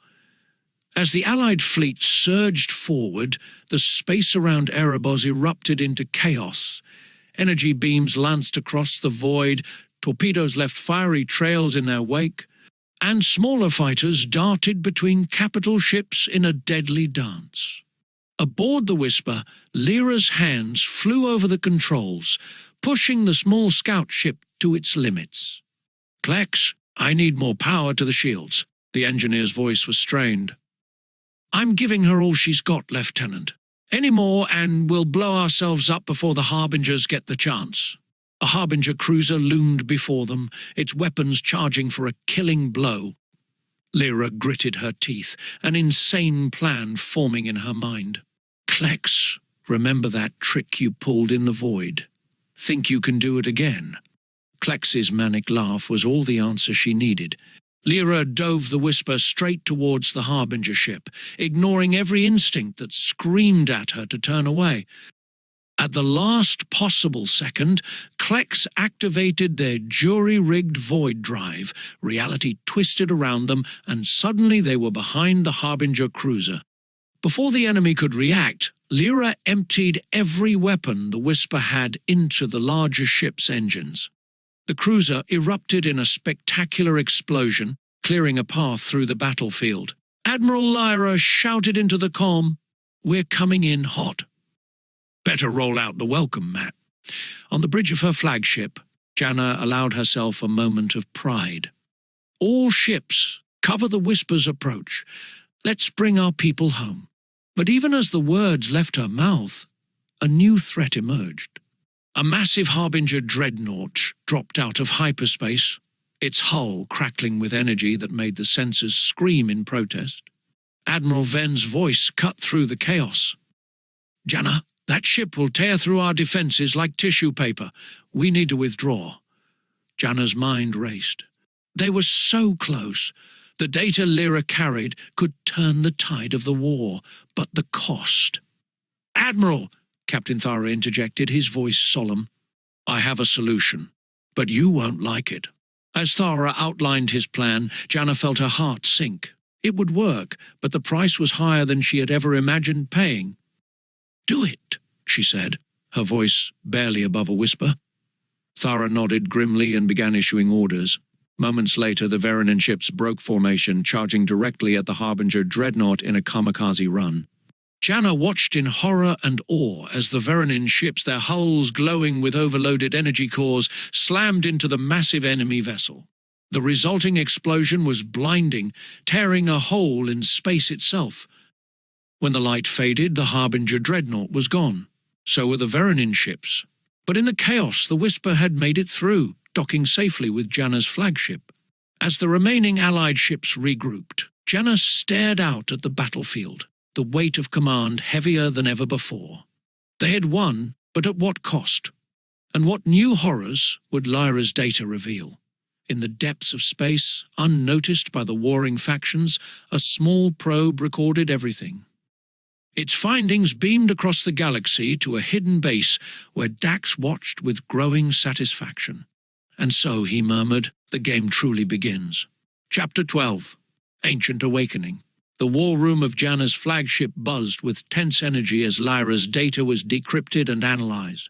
Holographic displays flickered with images of ancient star charts, complex mathematical formulas, and diagrams of technology beyond their comprehension. Janna stood at the center, her face a mask of concentration as she absorbed the flood of information. Around her, a diverse group had gathered, Lyra still bearing the marks of her harrowing escape, Dr. Vadim, his eyes wide with scientific wonder, Admiral Ven, his imperial posture at odds with the rebel surroundings, and Zarek, the alien's luminescent skin pulsing with what might have been fear. "It's worse than we imagined," Dr. Vadim said, his voice barely above a whisper. "The Harbingers, the void entities, they're not just using ancient technology, they're awakening the Precursors themselves." A hush fell over the room. Janna's mind raced, connecting the dots. The ancient defense systems, the energy signatures, it was all designed to keep them dormant, wasn't it? Zarek nodded solemnly. "My people have guarded this secret for millennia. The Precursors were not benevolent creators, but cosmic horrors that nearly consumed all life in the galaxy. Our ancestors, along with other older races, managed to force them into a state of hibernation. And now they're waking up," Lyra said, her voice tight, "thanks to the Harbingers." Admiral Ven's face was grim. "The Empire. We always knew there was a greater threat out there. It's why we pushed for galactic unification. We just never knew the full scale of what we were facing." Janna felt a surge of anger. "And you didn't think to share this information? How many lives could have been saved if we'd known? Would you have believed us?" Ven shot back. "Or would you have seen it as another imperial lie, another excuse for our methods?" Before Janna could respond, alarms blared throughout the ship. A young officer's voice came over the comm, filled with panic. "Admiral, we're detecting massive energy surges across multiple systems. It's like stars are going dark." The main display shifted, showing a galactic map. Points of light winked out one by one, replaced by swirling vortexes of darkness. "It's beginning," Zarek said, his voice heavy with dread. "The Precursors are awakening, consuming entire star systems to fuel their return." Janna's mind whirled, trying to process the scale of the threat they faced. How do we stop them? There must be something in the data, some weakness we can exploit. Dr. Vadim shook his head. "It's not that simple." The precursors exist on a level beyond our comprehension. They're as much cosmic forces as they are beings. But, he paused, his brow furrowing in concentration, there might be a way to force them back into hibernation. The ancient defense systems were part of a larger network, a kind of galactic failsafe. Can we reactivate it? Lyra asked, hope creeping into her voice. Possibly, Vadim replied, but it would require accessing multiple activation points across the galaxy all at once. And we'd need to understand the technology far better than we do now. Janna made a decision. Then that's our mission. We find these activation points, we figure out how to use them, and we put these cosmic horrors back to sleep. She turned to Ven. I don't care about our past differences. If we don't work together now, there won't be a galaxy left to fight over. Are you with us? Ven nodded sharply. The Imperial remnant stands ready, Admiral. Our resources are yours. As the group began to formulate plans, none of them noticed the small spider-like drone hidden in the corner of the room, its camera lens focused on their every move. In his hidden base, Dax watched the proceedings with growing concern. This wasn't part of the plan. The awakening was happening too fast, too chaotically. Status report, he barked at his subordinates. A nervous-looking technician responded, Sir, the precursor awakenings are exceeding our projected timelines. We're losing control of the process. If this continues, there might not be anything left for us to rule. Dax's mind raced. Years of careful planning, of manipulating events from the shadows, and now it was all threatening to unravel. But he hadn't come this far to fail now. Initiate Protocol Omega, he ordered, his voice cold. It's time to play our final card. As his subordinates scrambled to obey, Dax turned back to the screens showing the unfolding chaos across the galaxy. He had sought to control the power of gods, to reshape reality itself. But as he watched stars die and worlds burn, a flicker of doubt crept into his mind. Had he unleashed something that even he couldn't control? Back on the flagship, Janna was issuing rapid-fire orders when another alarm sounded. This one was different, more urgent. Admiral, the comm officer called out, his voice shaking. We're receiving distress calls from across the Alliance, New Terra, the frontier worlds, even the core. They're all under attack, but not just from the precursors. It's our own defense systems. They've turned against us. Janna's blood ran cold as the implications hit her. The Shadow Organization, the Harbingers. This had been their plan all along. To awaken the precursors, yes, but also to subvert the very defenses meant to protect against them. She looked around the room at the faces of those who now represented the galaxy's last, best hope. They were outgunned, outmaneuvered, facing an enemy that defied comprehension. But they were also united, perhaps for the first time in galactic history. This is it, Janna said, her voice steady despite the fear churning in her gut. The fight we were born for. Not just for our worlds or our people, but for the very existence of life in this galaxy. She met each of their eyes in turn. Are you ready? The responses came without hesitation. Lyra's fierce nod, Ven's sharp salute, Zarek's solemn bow, Vadim's determined grin. As the ship shuddered under the first waves of attack, Janna allowed herself a grim smile. The odds were impossible, the enemy beyond imagining. But they would fight, they would endure, and just maybe they would find a way to win. The true war for the galaxy had begun. Chapter 13, Rally the Forces. The Grand Assembly Hall of New Terra's capital was packed to capacity. A sea of faces from 100 worlds turned expectantly towards the central podium. Holographic projectors hummed, ready to broadcast Janna's words to every corner of the known galaxy. The air thrummed with tension, fear, and a desperate hope. Janna took a deep breath, steeling herself for what might be the most important speech of her life. As she stepped up to the podium, the room fell into a hushed silence, "Citizens of the galaxy," she began, her voice strong and clear, "I speak to you today not as an admiral, not as a leader of new Terra, but as a fellow being who shares this vast cosmos with you. We face a threat unlike any we have ever known. The Precursors, ancient beings of unimaginable power, have awakened. They seek not conquest, but consumption. Not subjugation, but annihilation." Murmurs rippled through the crowd, but Janna pressed on. "I know many of you are afraid. I know that, until recently, many of us were enemies. Imperials, rebels, frontier worlders, core worlders, we've all fought our share of battles. But now we must put aside our differences. For if we do not stand together, we will surely fall alone." She paused, her eyes sweeping across the assembly.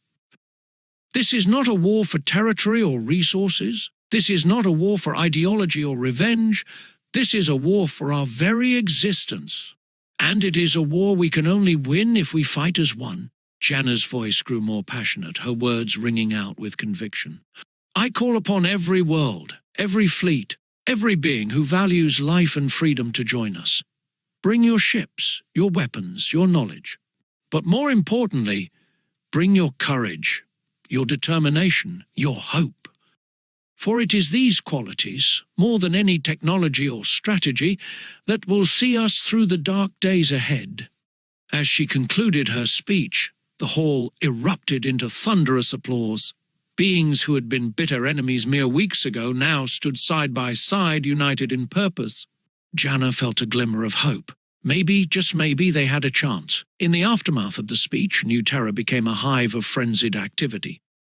Shipyards worked around the clock, retrofitting vessels with the latest advancements gleaned from the ancient technology. Training grounds buzzed with soldiers from a dozen different militaries, learning to work together as cohesive units.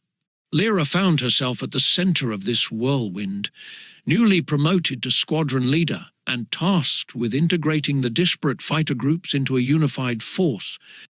She stood before a group of pilots, a mix of new Terran, Imperial and frontier world flyers, feeling the weight of her new rank pressing down on her shoulders. "All right, listen up," she said, trying to project confidence she didn't entirely feel. "I know we've all got our own ways of doing things, but out there, against the Precursors, our old tactics aren't going to cut it. We need to learn from each other, combine our strengths. Imperial precision, rebel ingenuity, frontier world adaptability, together we'll be unstoppable." A grizzled Imperial pilot stepped forward, his face skeptical. "And why should we follow you, rebel? What makes you qualified to lead us?" Lyra felt a flicker of anger, but she pushed it down. This was exactly the kind of division they couldn't afford. "I'm not asking you to follow me," she said evenly. "I'm asking you to work with me. Each of us here has skills and experiences the others don't.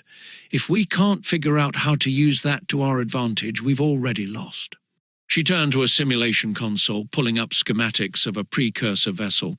"Now, who wants to help me figure out how to take down one of these monstrosities?" Slowly, hesitantly, the pilots began to gather around the console. As they started to discuss tactics, Lyra felt a small sense of triumph. It wasn't much, but it was a start.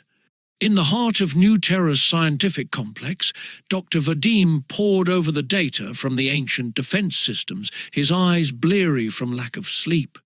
Zarek stood nearby, providing insights into the esoteric symbols and concepts that defied conventional understanding. "It's incredible," Vadim muttered, more to himself than to Zarek. "The scale of it.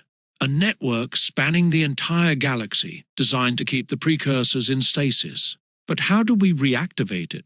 Zarek's luminescent skin pulsed thoughtfully. The answer lies not in the technology itself, but in the fundamental forces that shape the universe.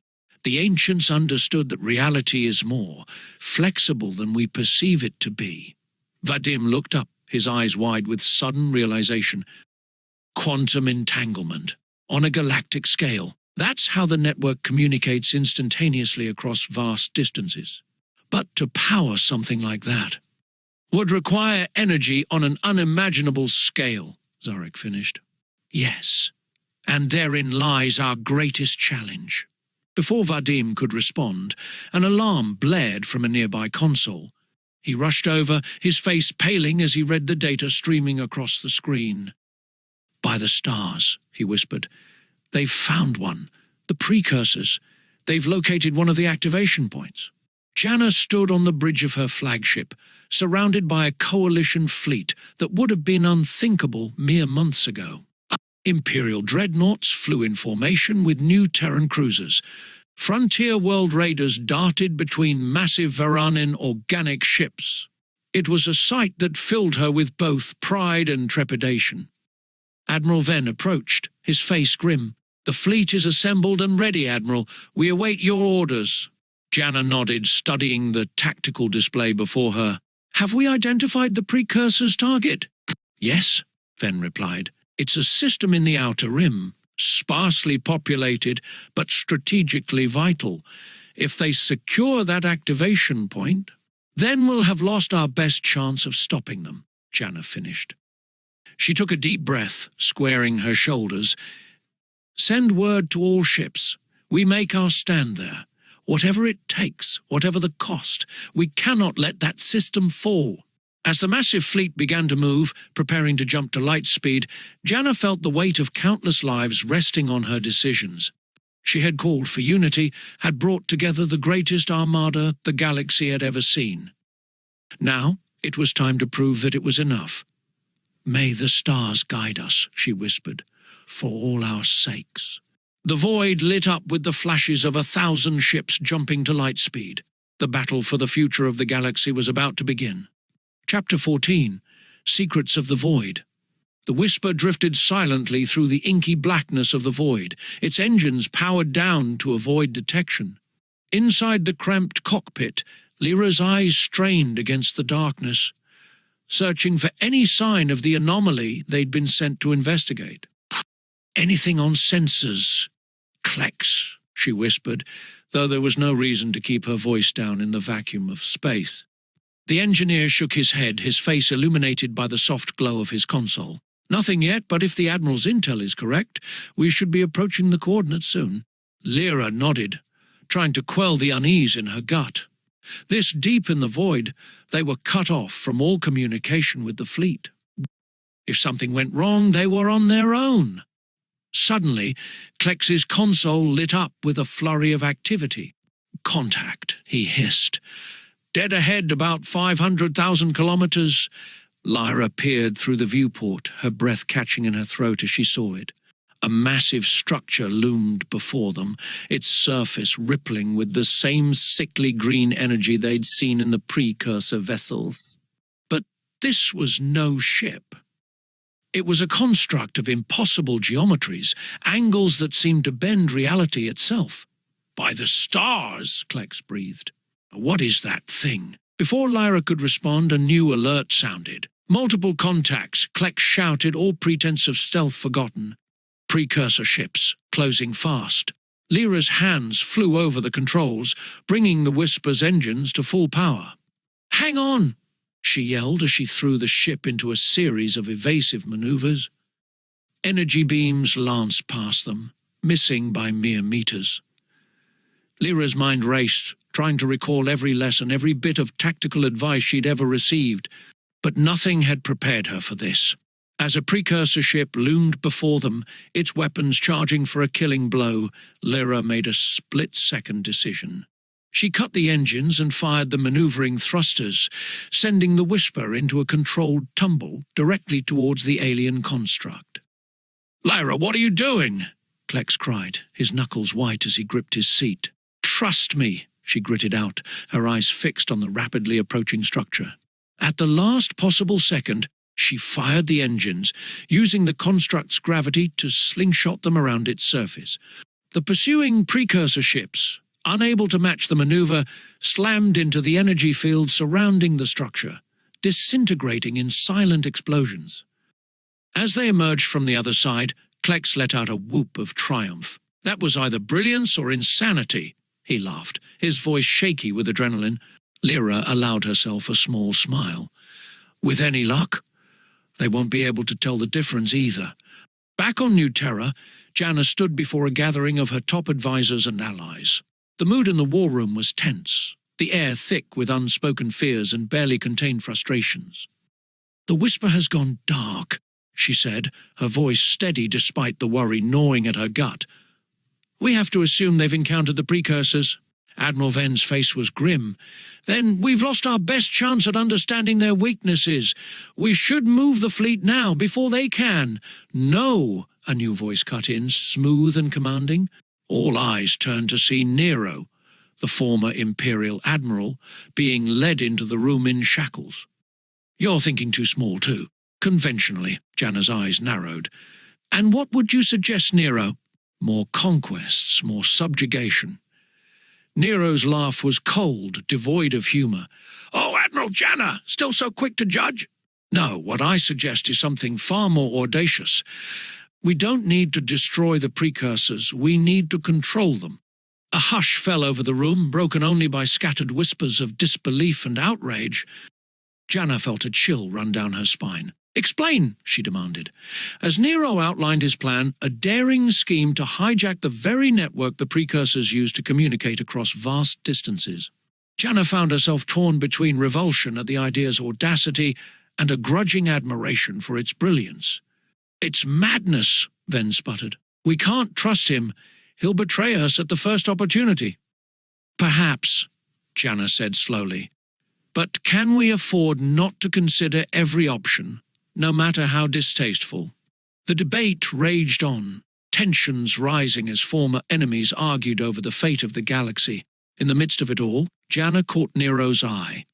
The ghost of a smile played across his lips, and she realized with a sinking feeling that this was exactly what he'd wanted.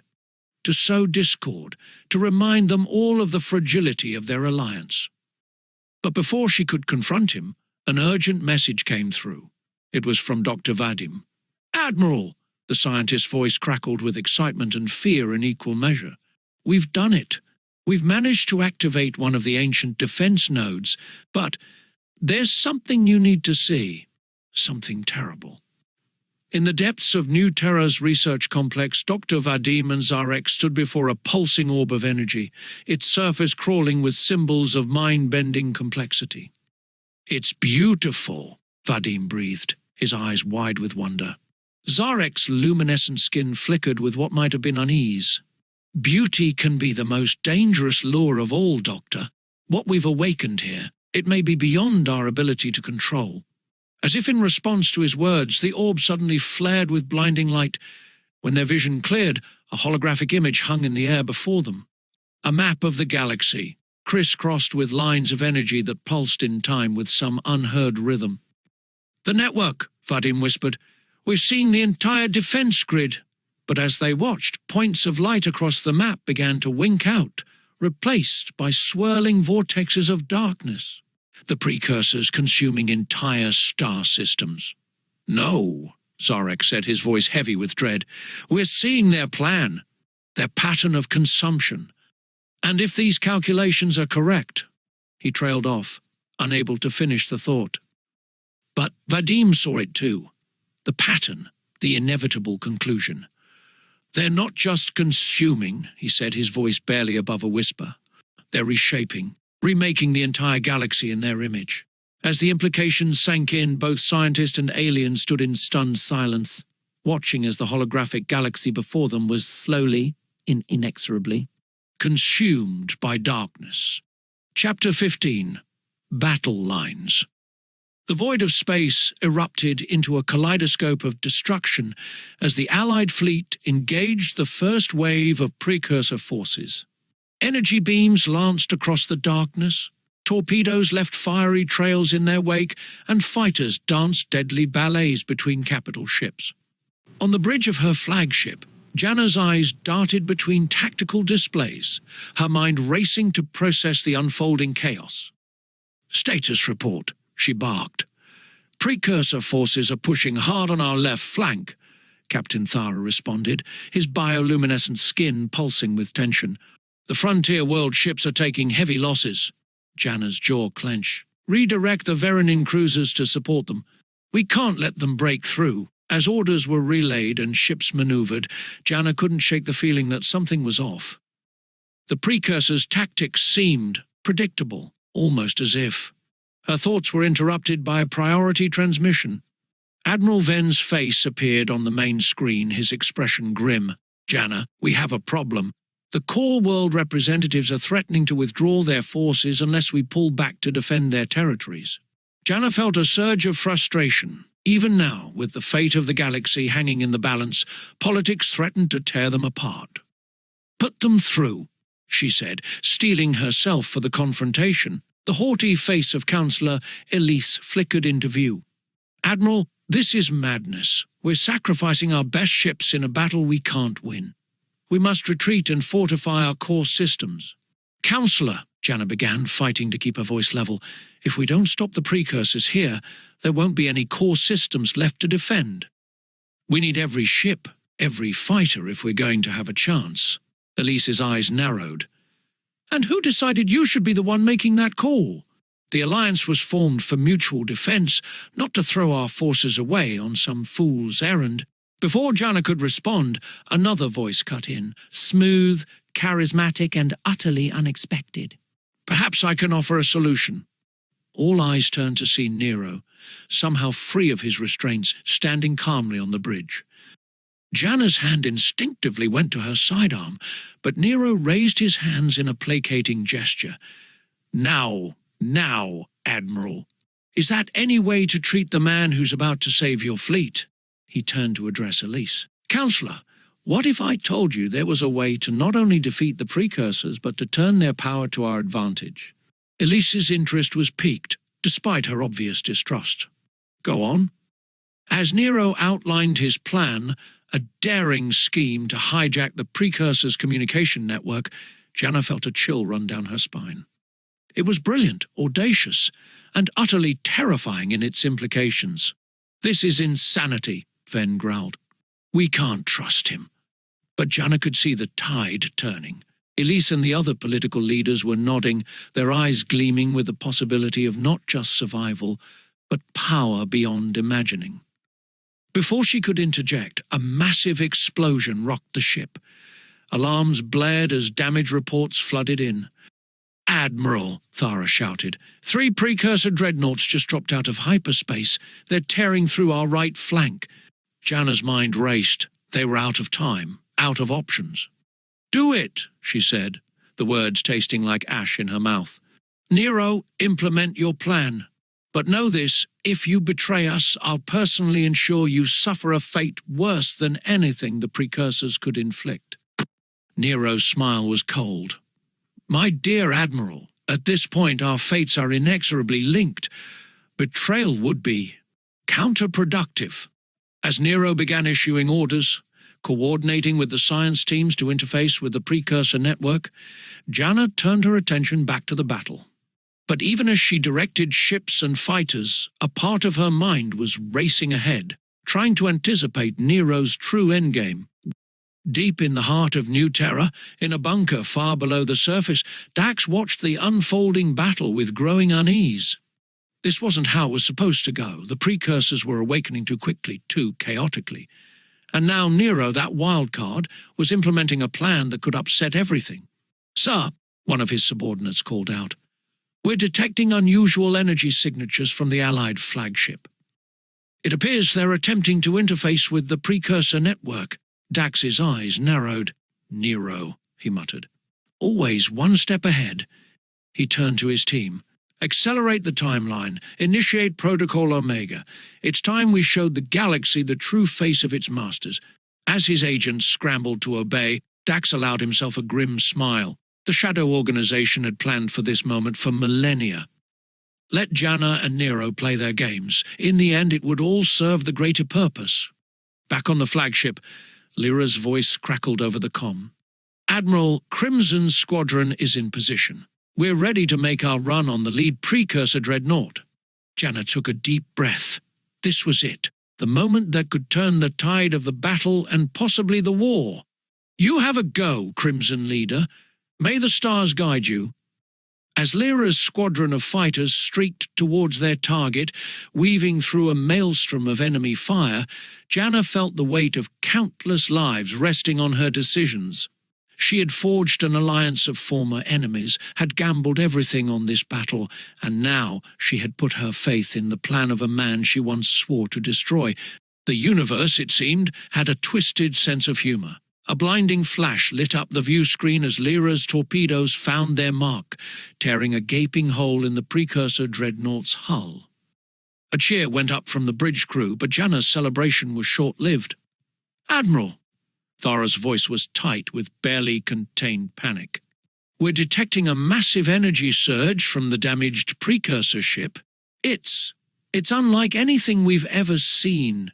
Janna watched in horror as the stricken dreadnought began to collapse in on itself, twisting and distorting as if reality itself was being warped around it. And then, with a silent flash that seemed to momentarily dim the stars themselves, it exploded. The shockwave tore through space, ripping Allied and Precursor ships alike to shreds. Janna was thrown to the deck as her flagship bucked and shuddered under the onslaught. As she struggled to her feet, ears ringing and vision blurred, Janna saw Nero standing calmly amidst the chaos, a look of grim satisfaction on his face. "And so," he said, his voice barely audible above the blaring alarms, "the real war begins." Janna stared out at the battlefield, now littered with the broken husks of ships from a dozen worlds. They had won their first major engagement against the Precursors, but at what cost? And what new horrors had they unleashed in the process? As the dust settled and damage reports flooded in, one thing became crystal clear. The battle lines had been drawn, not just between the Alliance and the Precursors, but within the very fabric of the universe itself. And Janna had a sinking feeling that they had only begun to scratch the surface of the true conflict to come. Chapter 16, Turning the Tide. The war room of Janna's flagship was a hub of frantic activity. Holographic displays flickered with real-time battle data, officers shouted updates, and the air thrummed with a mixture of exhaustion and cautious hope.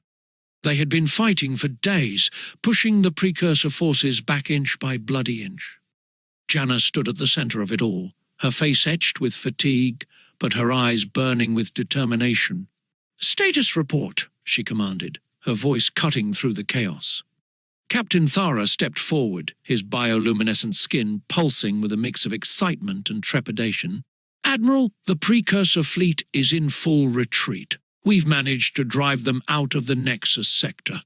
A cheer went up from the assembled officers, but Janna raised a hand for silence. "And our losses?" Thara's glow dimmed slightly. "Substantial, ma'am. We've lost nearly a third of our capital ships and over half our fighter squadrons. The frontier world contingent has been hit especially hard." Janna nodded grimly. The price of victory was always high, but this was beyond anything she had experienced in her years of fighting the Empire. "Begin rescue operations immediately. I want every survivor accounted for." As the orders were relayed, Admiral Venn approached, his Imperial uniform looking uncharacteristically dishevelled. "An impressive victory, Janna. Perhaps there's hope for this ragtag alliance of yours after all." Janna bristled at his tone, but forced herself to remain calm. They needed every ally they could get, even ones as prickly as Venn. "Our alliance is what made this victory possible, Admiral. Or have you forgotten how close we came to annihilation?" Before Venn could respond, Lyra burst into the war room, her flight suit scorched and her eyes wide with excitement. "Admiral, I think I've figured it out." All eyes turned to the young pilot. Janna motioned for her to continue. Lyra activated a holographic display showing a complex series of energy patterns. "We've been analyzing the Precursor ship's movements, trying to find a pattern. And then I remembered something Kleck said about quantum entanglement. Look at this." She manipulated the display, overlaying the Precursor fleet movements with a map of known quantum anomalies in the sector. The correlation was undeniable. "They're using natural quantum tunnels to coordinate their attacks," Lyra explained breathlessly. "That's how they've been outmaneuvering us." But if we can predict where these tunnels will form, we can anticipate their movements, Janna finished, a spark of hope igniting in her chest. She turned to the assembled officers. I want every available scientist working on this. If we can turn this insight into a tactical advantage, we might just have a chance of winning this war. As the war room erupted into a flurry of activity, Nero's smooth voice cut through the excitement. Impressive work, Lieutenant. But I fear you're thinking too small. Janna's eyes narrowed as she turned to face the former Imperial Admiral. Explain. Nero's smile was cold and calculating. Why merely predict their movements when we could control them? The plan I proposed earlier, to hijack their communication network, becomes even more viable with this new information. A hush fell over the room. Janna could feel the weight of every eye upon her, waiting to see how she would respond. The potential of Nero's plan was undeniable, but the risks... The kind of power you're talking about, she said slowly, it's too dangerous. We've already seen what happens when we meddle with forces we don't fully understand. Nero's eyes glittered with ambition. And yet, it may be our only chance of survival. The Precursors won't stay on the defensive for long. When they regroup and strike back, and they will, do you really think we can withstand another assault like the last one? Janna felt the weight of command pressing down on her shoulders, heavier than ever before. She thought of all the lives lost, all the worlds hanging in the balance. Could she afford to dismiss any option, no matter how risky? We'll consider it, she said finally. But we proceed with extreme caution. One wrong move, and we could end up destroying ourselves before the Precursors get the chance. As the debate over Nero's plan began in earnest, Janna pulled Lyra aside. Excellent work, Lieutenant, but I need you to do something else for me. Lyra straightened, ready for her next mission. Anything, Admiral. I need you to keep an eye on Nero, Janna said, her voice low. He's brilliant, and we may need his insights to win this war. But I don't trust him. If he's planning something beyond what he's told us, I need to know. Lyra nodded, her expression serious. You can count on me, ma'am. As Lyra left to carry out her covert assignment, Janna turned back to the tactical displays. They had won a significant victory, but she knew it was only the beginning. The Precursors would regroup, would strike back with even greater force. And when they did, the Alliance would need every advantage they could muster. She thought of Nero's plan, of the terrible power it promised, of Lyra's breakthrough and the possibilities it opened up, of all the lives depending on her decisions. Whatever it takes, she whispered to herself, a mantra and a promise. Whatever it takes to save the galaxy. As if in response to her words, a new alert blared through the war room. A young officer's voice rang out, filled with panic. Admiral, we're detecting massive energy signatures emerging from the void. It's like nothing we've ever seen before. Janna's blood ran cold.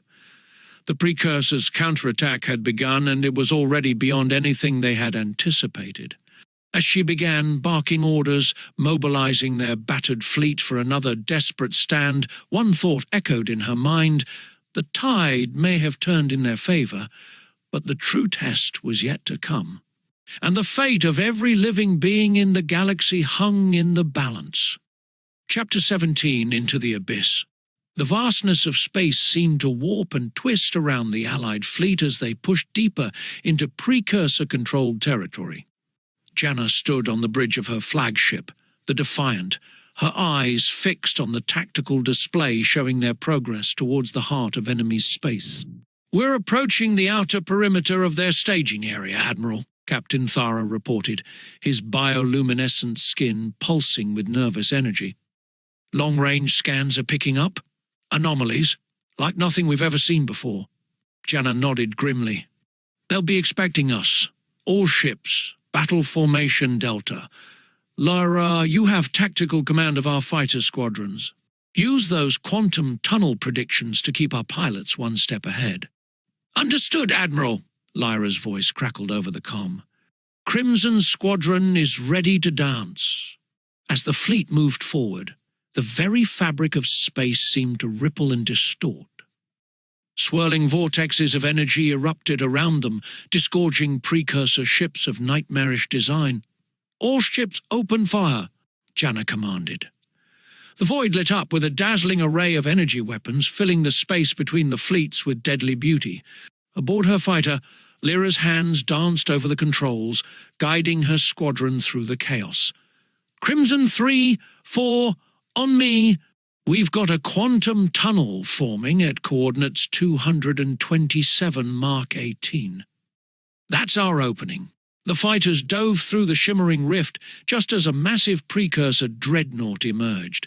Lyra's squad found themselves behind the enemy's lines with a clear shot at its vulnerable engines. "Fire everything!" she shouted. A barrage of torpedoes streaked towards their target, detonating in a chain reaction that tore the dreadnought apart from the inside. Back on the Defiant, Janna allowed herself a moment of pride at Lyra's success. But the battle was far from over. "Admiral Ven, status of the Imperial flank." Ven's face appeared on a nearby screen, his expression grim. "We're holding, but barely. These bastards keep pulling new tricks out of their cosmic hat. We need something game-changing and fast." Janna's jaw clenched. She knew what Ven was suggesting without him having to say it. "Nero," she said, turning to face the former Imperial Admiral who stood nearby, watching the battle unfold with an unsettling calm. "I hope you're ready to make good on your promises." Nero's lips curved into a thin smile. "My dear Admiral, I thought you'd never ask. Shall we show these ancient horrors what true power looks like?" Before Janna could respond, a massive explosion rocked the ship. Alarms blared as damage reports flooded in. "Direct hit to our starboard engines," an officer shouted. "We've lost maneuverability." Janna's mind raced. They were committed now, too deep in enemy territory to retreat. It was all or nothing. "Do it," she said to Nero, her voice heavy with the weight of the decision. "Activate the hijack protocol." Nero nodded, his eyes gleaming with anticipation. He turned to a console specially prepared for this moment and began the activation sequence. For a heartbeat, nothing seemed to happen. Then, with a sound that defied description, a scream of reality itself, every precursor ship in the vicinity suddenly froze in place. "By the stars," Thara whispered, "it worked." But Janna's relief was short-lived. The tactical display erupted with new alerts as the immobilized precursor ships began to emit pulses of energy unlike anything they'd encountered before. "Nero, what's happening?" Janna demanded. The former Admiral's face had lost its smug confidence, replaced by a look of genuine fear. I don't know. This wasn't part of the plan. It's like they're adapting, evolving in real time to counter our intrusion." Suddenly, Lyra's panicked voice cut through the comms. "Admiral, the quantum tunnels are collapsing. We're being cut off from." Her transmission dissolved into static. Janna watched in horror as entire sections of their fleet vanished, swallowed by the collapsing fabric of spacetime. "Abort the protocol," she shouted at Nero. "Shut it down now." But it was too late. The energy pulses from the precursor ships coalesced, forming a swirling vortex of unimaginable power. At its center, a shape began to take form, a construct of such alien geometry that it hurt to look at directly. "What have we done?" Janna whispered, the full weight of their actions crashing down upon her. As the monstrous shape continued to materialize, tearing apart reality around it, Janna knew they had crossed a line. They had sought to control the power of the precursors, and in doing so they may have doomed the entire galaxy. The battle for survival had taken a dark turn, and Janna realized with a sinking heart that they were no longer fighting just the precursors. They were fighting against the very laws of the universe itself. And somewhere out there, lost in the chaos of collapsing quantum tunnels, Lyra and her squadron fought desperately to find their way home. The young pilot's fate, like that of the galaxy itself, hung by the thinnest of threads. As alarms blared and officers shouted conflicting reports, Janna steeled herself for what was to come. They had ventured into the abyss, and now they would have to find a way to claw their way back out, or perish in the attempt. The true test of their resolve, and of Janna's leadership, was about to begin. Chapter 18. Betrayal and Sacrifice. The bridge of the Defiance shuddered under the relentless assault of precursor weapons. Janna gripped the command console, her knuckles white, as she surveyed the chaos unfolding around her. The Allied fleet was scattered, their formation shattered by the unexpected collapse of the quantum tunnels. "Admiral," Captain Thara's voice was strained, his bioluminescence flickering erratically. "We've lost contact with the Imperial wing. Frontier world ships are reporting massive casualties. We can't hold this position much longer." Janna's mind raced, searching for a solution. They were outgunned, outmaneuvered, and rapidly running out of options. But retreat wasn't an option, not when they'd come so close to the heart of Precursor territory. "Patch me through to Admiral Venn," she ordered. "We need to regroup and—" Her words were cut short as the main view screen flickered to life, revealing not Venn's face, but that of Councillor Elise. The politician's expression was a mixture of determination and regret. "I'm sorry, Admiral Janna," Elise said, her voice eerily calm amidst the sounds of battle. "But I can't allow this madness to continue. You've led us to the brink of annihilation." Janna felt her blood run cold. "Counselor, what have you done? What's necessary to save what's left of our civilization?" Elise replied.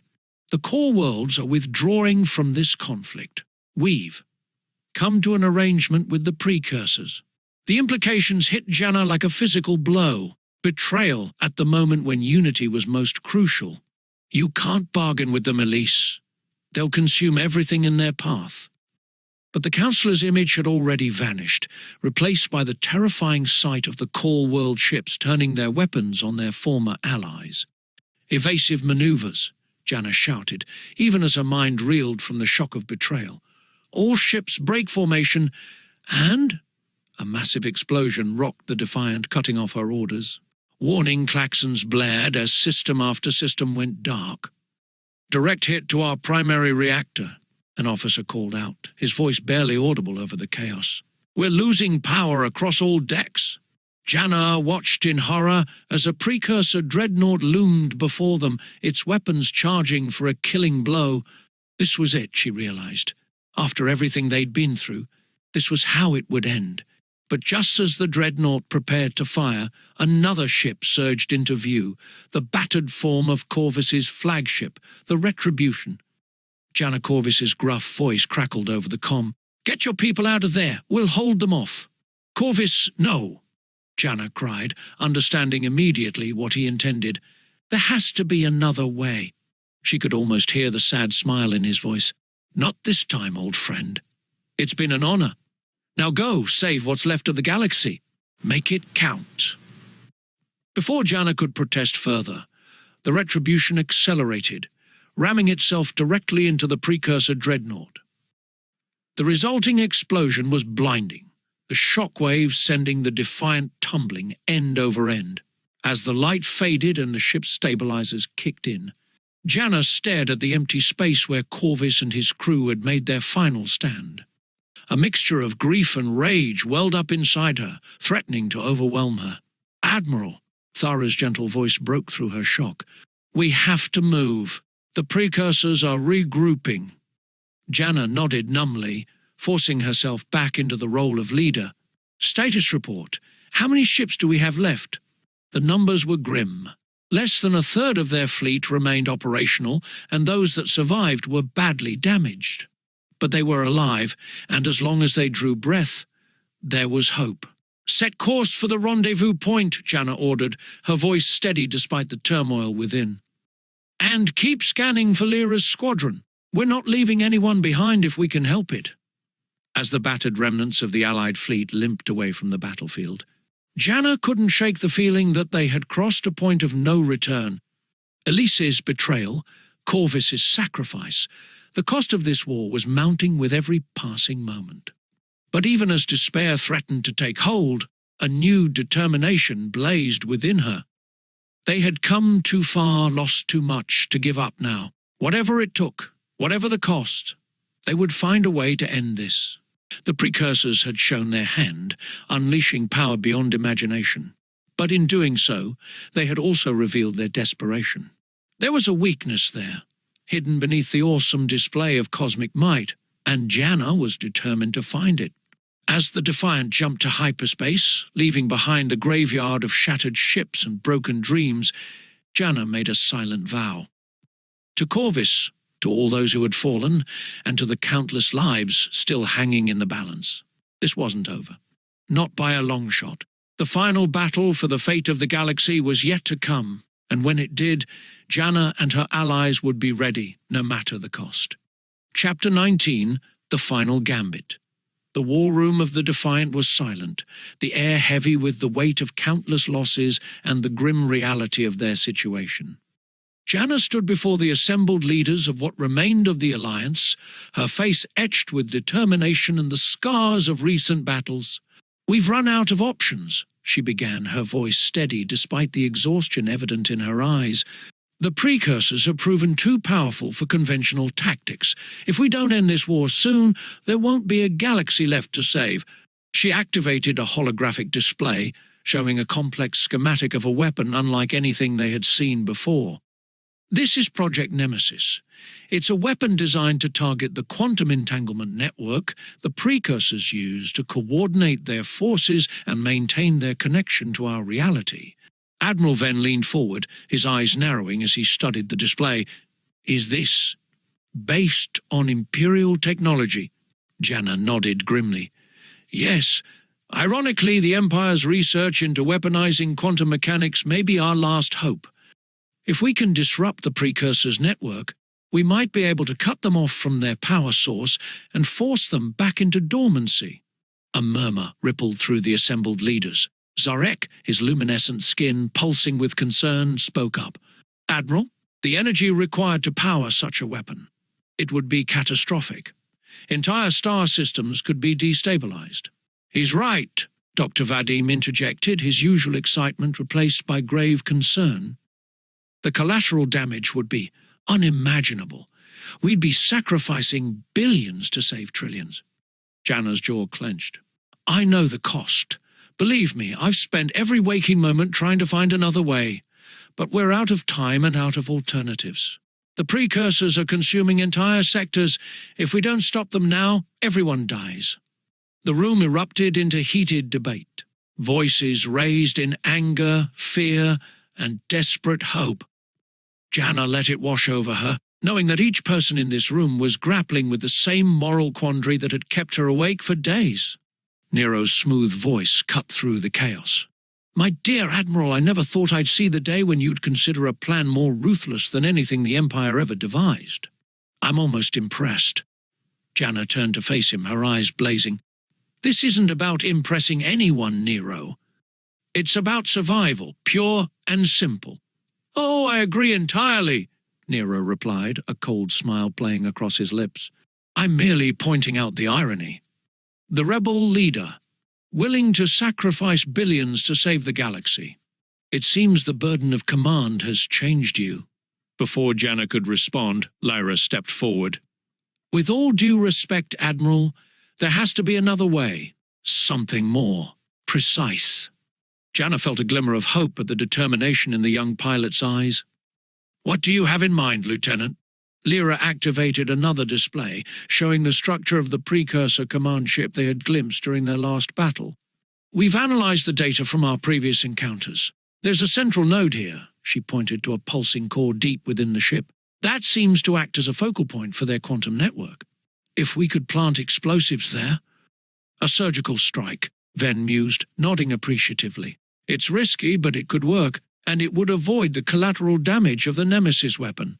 Janna studied the display, her mind racing through the possibilities and the dangers.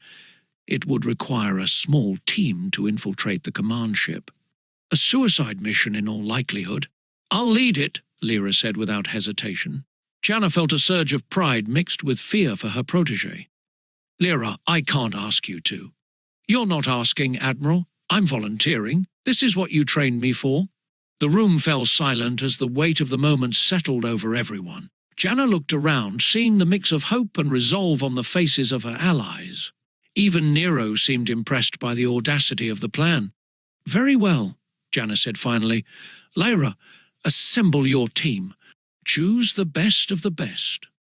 You'll have whatever resources we can spare." She turned to address the room at large. "In the meantime, we'll continue preparations for Project Nemesis. If Lyra's mission fails, it will be our last resort." As the meeting adjourned and plans were set in motion, Janna pulled Lyra aside. "Are you sure about this?" she asked, her voice low. "It's not too late to back out." Lyra's eyes shone with a mixture of fear and determination. "I'm sure, Admiral. You've always taught us to fight for what's right no matter the cost. This is my chance to do that." Janna felt a lump form in her throat. She pulled Lyra into a tight embrace, surprising them both. "I'm proud of you," she whispered. "So damn proud. Come back to us if you can, but if you can't—" "I know," Lyra said softly. "I'll make it count." As Lyra left to prepare for her mission, Janna turned to face the viewport. The vastness of space stretched before her, beautiful and terrifying in its immensity. Somewhere out there, the Precursors were gathering their forces for what could be the final battle. She thought of Corvus's sacrifice, of Elise's betrayal, of all the lives hanging in the balance. The weight of command had never felt heavier, but she knew she couldn't falter now. Not when they were so close to the end, one way or another. "Whatever it takes," she whispered to herself, echoing the promise she had made what felt like a lifetime ago.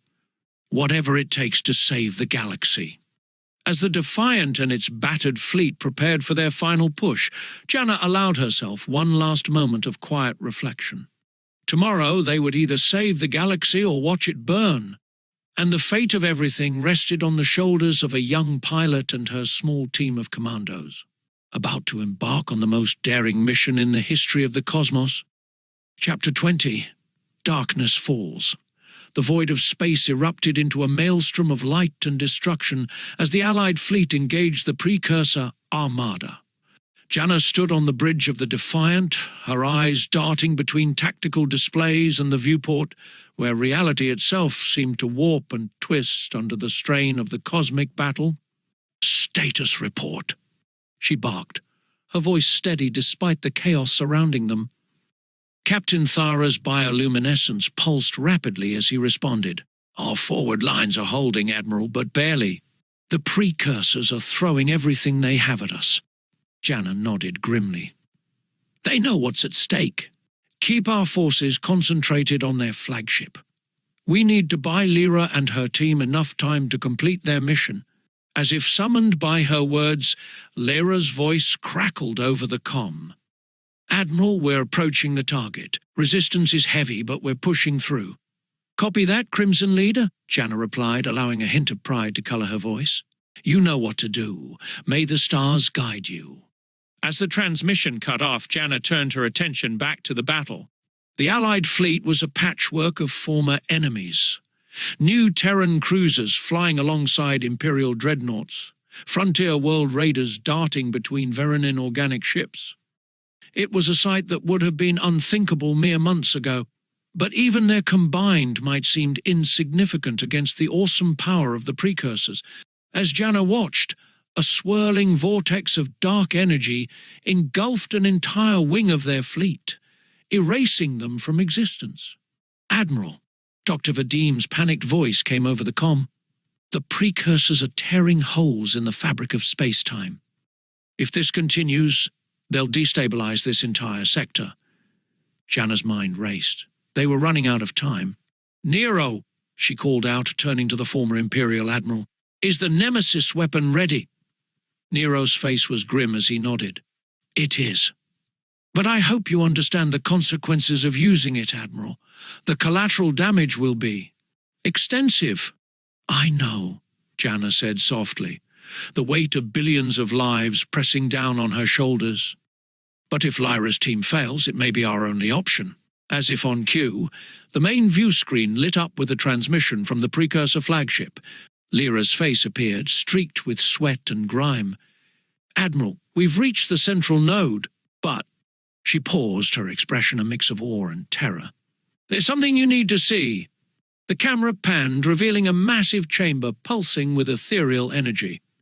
At its center floated a being of pure light, its form constantly shifting and changing. "By the stars," Janna breathed. "Is that a precursor?" Zarek's voice came from behind her, filled with a mixture of reverence and fear. In its true form, the being's voice resonated not through the comm, but directly in their minds. Children of the younger races, it said, its thoughts a cacophony of alien concepts and emotions. You have fought bravely but futilely. Your galaxy is but one of many we have consumed, one of many we must consume to sustain our existence. Janna stepped forward, her voice strong despite the terror clawing at her heart. We will not go quietly into oblivion. This is our home, and we will defend it to our last breath. The Precursor's form pulsed, and Janna felt a wave of what might have been amusement wash over her. Your defiance is admirable but misplaced. We offer you a choice. Join us. Become one with our collective consciousness, and your essence will live on as part of something greater than you can imagine. Resist and be erased from existence. For a moment, silence reigned on the bridge of the Defiant. Then Lyra's voice cut through the stillness. Admiral, we're in position. The charges are set. On your command, we can end this. Janna closed her eyes, the weight of the galaxy pressing down upon her. To use the explosives would mean sacrificing Lyra and her team. To use the Nemesis weapon would mean the death of billions. To surrender would mean the end of everything they had fought for. In that moment, as the fate of the galaxy hung in the balance, a new transmission cut through their communications. Dax's face appeared on a secondary screen, his expression a mixture of triumph and desperation. I wouldn't make any hasty decisions, Admiral, he said, his voice smooth despite the circumstances. The Shadow Organization has sleeper agents throughout your fleet. Surrender control to us, and we can negotiate with the Precursors from a position of strength. Janna's mind whirled. Betrayal upon betrayal, lies upon lies. But in Dax's desperate gambit she saw a glimmer of possibility. Lyra, she said, her voice steady. Hold position. Do not detonate. Not yet. She turned to face the image of the Precursor. You speak of choices. Let me offer you one. Leave our galaxy. Find sustenance elsewhere or face extinction yourselves. The Precursor's form flickered, its thoughts a maelstrom of confusion and intrigue. You have no power to enforce such a demand, child. Janna allowed herself a grim smile. Don't I? Your kind has existed for eons, consuming and moving on. But you've never faced a unified galaxy before. You've never faced beings willing to sacrifice everything to stop you. She gestured to Nero, who nodded and activated a series of commands. Throughout the fleet, weapons powered up. Not just conventional arms, but devices salvaged from ancient defense systems, experimental technologies that defied the laws of physics as they understood them. We have weapons that can tear reality itself apart, Janna continued. We're willing to destroy our own galaxy to stop you. Can you say the same? Are you willing to risk your eternal existence on the chance that we're bluffing? For what felt like an eternity, silence reigned. Then, slowly, the Precursor's form began to recede. Perhaps, its thoughts echoed, we have underestimated the younger races. We will. Consider your proposal. As the Precursor ships began to withdraw, a cheer went up from the Allied fleet. But Janna remained tense, her eyes fixed on the tactical display. All ships maintain battle readiness. This isn't over yet. She turned to face her crew, her allies, the beings who had fought alongside her against impossible odds. We've won a reprieve, but not a victory. The Precursors will return, and we need to be ready. The real work begins now, as the adrenaline of battle faded, replaced by the monumental task of rebuilding and preparing for the future. Janna allowed herself a moment of reflection. They had faced the darkness and emerged, battered but unbroken. The galaxy had been forever changed, and with it, all of them. The war was over, but the struggle for the future of the galaxy had only just begun. Chapter 21, Aftermath. The bridge of the Defiant was eerily quiet. a stark contrast to the chaos of battle that had raged just hours before. Janna stood at the viewport, her eyes fixed on the battered remnants of the Allied fleet. Debris from destroyed ships drifted silently in the void. A grim reminder of the cost of their victory, if it could truly be called that. "Admiral," Captain Thara's voice was soft, almost reverent. "The last of the Precursor ships have retreated beyond our sensor range. It appears there, honoring the agreement." Janna nodded, not trusting herself to speak just yet. The weight of her decisions, of the lives lost and the choices made, pressed down upon her like a physical force. What now? The question came from Lyra, who had just arrived on the bridge. The young pilot looked exhausted, her flight suit scorched and torn. But her eyes burned with the same determination that had carried them through the darkest moments of the war. Janna turned to face her crew, her allies, the beings who had fought alongside her against impossible odds. "Chow," she said, her voice steady despite her exhaustion. "We rebuild, we heal, and we prepare." She activated the main view screen, displaying a map of the galaxy. Entire sectors glowed red, ravaged by the Precursors' onslaught. The Precursors may have withdrawn, but they're not gone. We need to be ready when they return.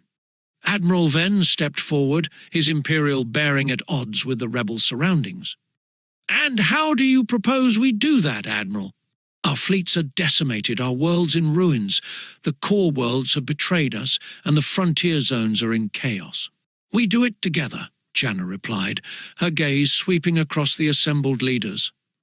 "The old divisions, the old hatreds, they nearly doomed us all. If we're to survive, to rebuild, we need a new way, a united galaxy, not just in name, but in spirit." Murmurs of agreement rippled through the crowd, but Janna could see the doubt in some eyes. The task ahead was monumental, perhaps even more daunting than the war they had just fought. "It won't be easy," she continued. "We'll face resistance, both from those who cling to the old ways and from those who seek to exploit the chaos for their own gain. But we've proven what we can accomplish when we stand together. We faced the darkness and emerged battered but unbroken." As if on cue, a priority transmission cut through their deliberations. Dax's face appeared on screen, his expression a mixture of defiance and desperation. "A stirring speech, Admiral. But you're forgetting one crucial detail. The Shadow Organization still holds significant power across the galaxy. You need us to maintain order in these uncertain times." Janna's eyes narrowed. "You mean the same order that nearly handed our galaxy to the Precursors?" "I think we'll take our chances with chaos." Dax's smile was cold. "You may come to regret that decision, Admiral. The road ahead is treacherous and you've made powerful enemies." As the transmission cut off, Janna turned back to her allies. "He's right about one thing. The road ahead is treacherous. But we've faced worse and prevailed. Now we need to focus on immediate priorities." She began outlining plans.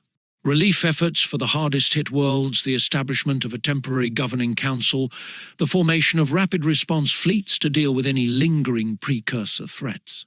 As the discussion progressed, Janna felt a glimmer of hope. Despite their differences, despite the traumas they had endured, they were working together. Hours passed, and as the meeting began to wind down, Zarek approached Janna. The alien's luminescent skin pulsed with a mix of emotion she couldn't quite decipher. "Admiral," he said, his voice carrying the weight of millennia, "my people have long hidden from the galaxy, guarding our secrets. But perhaps it is time we stepped into the light. We have knowledge that could aid in the rebuilding efforts, in preparing for the Precursor's return." Janna felt a surge of gratitude. "Thank you, Zarek.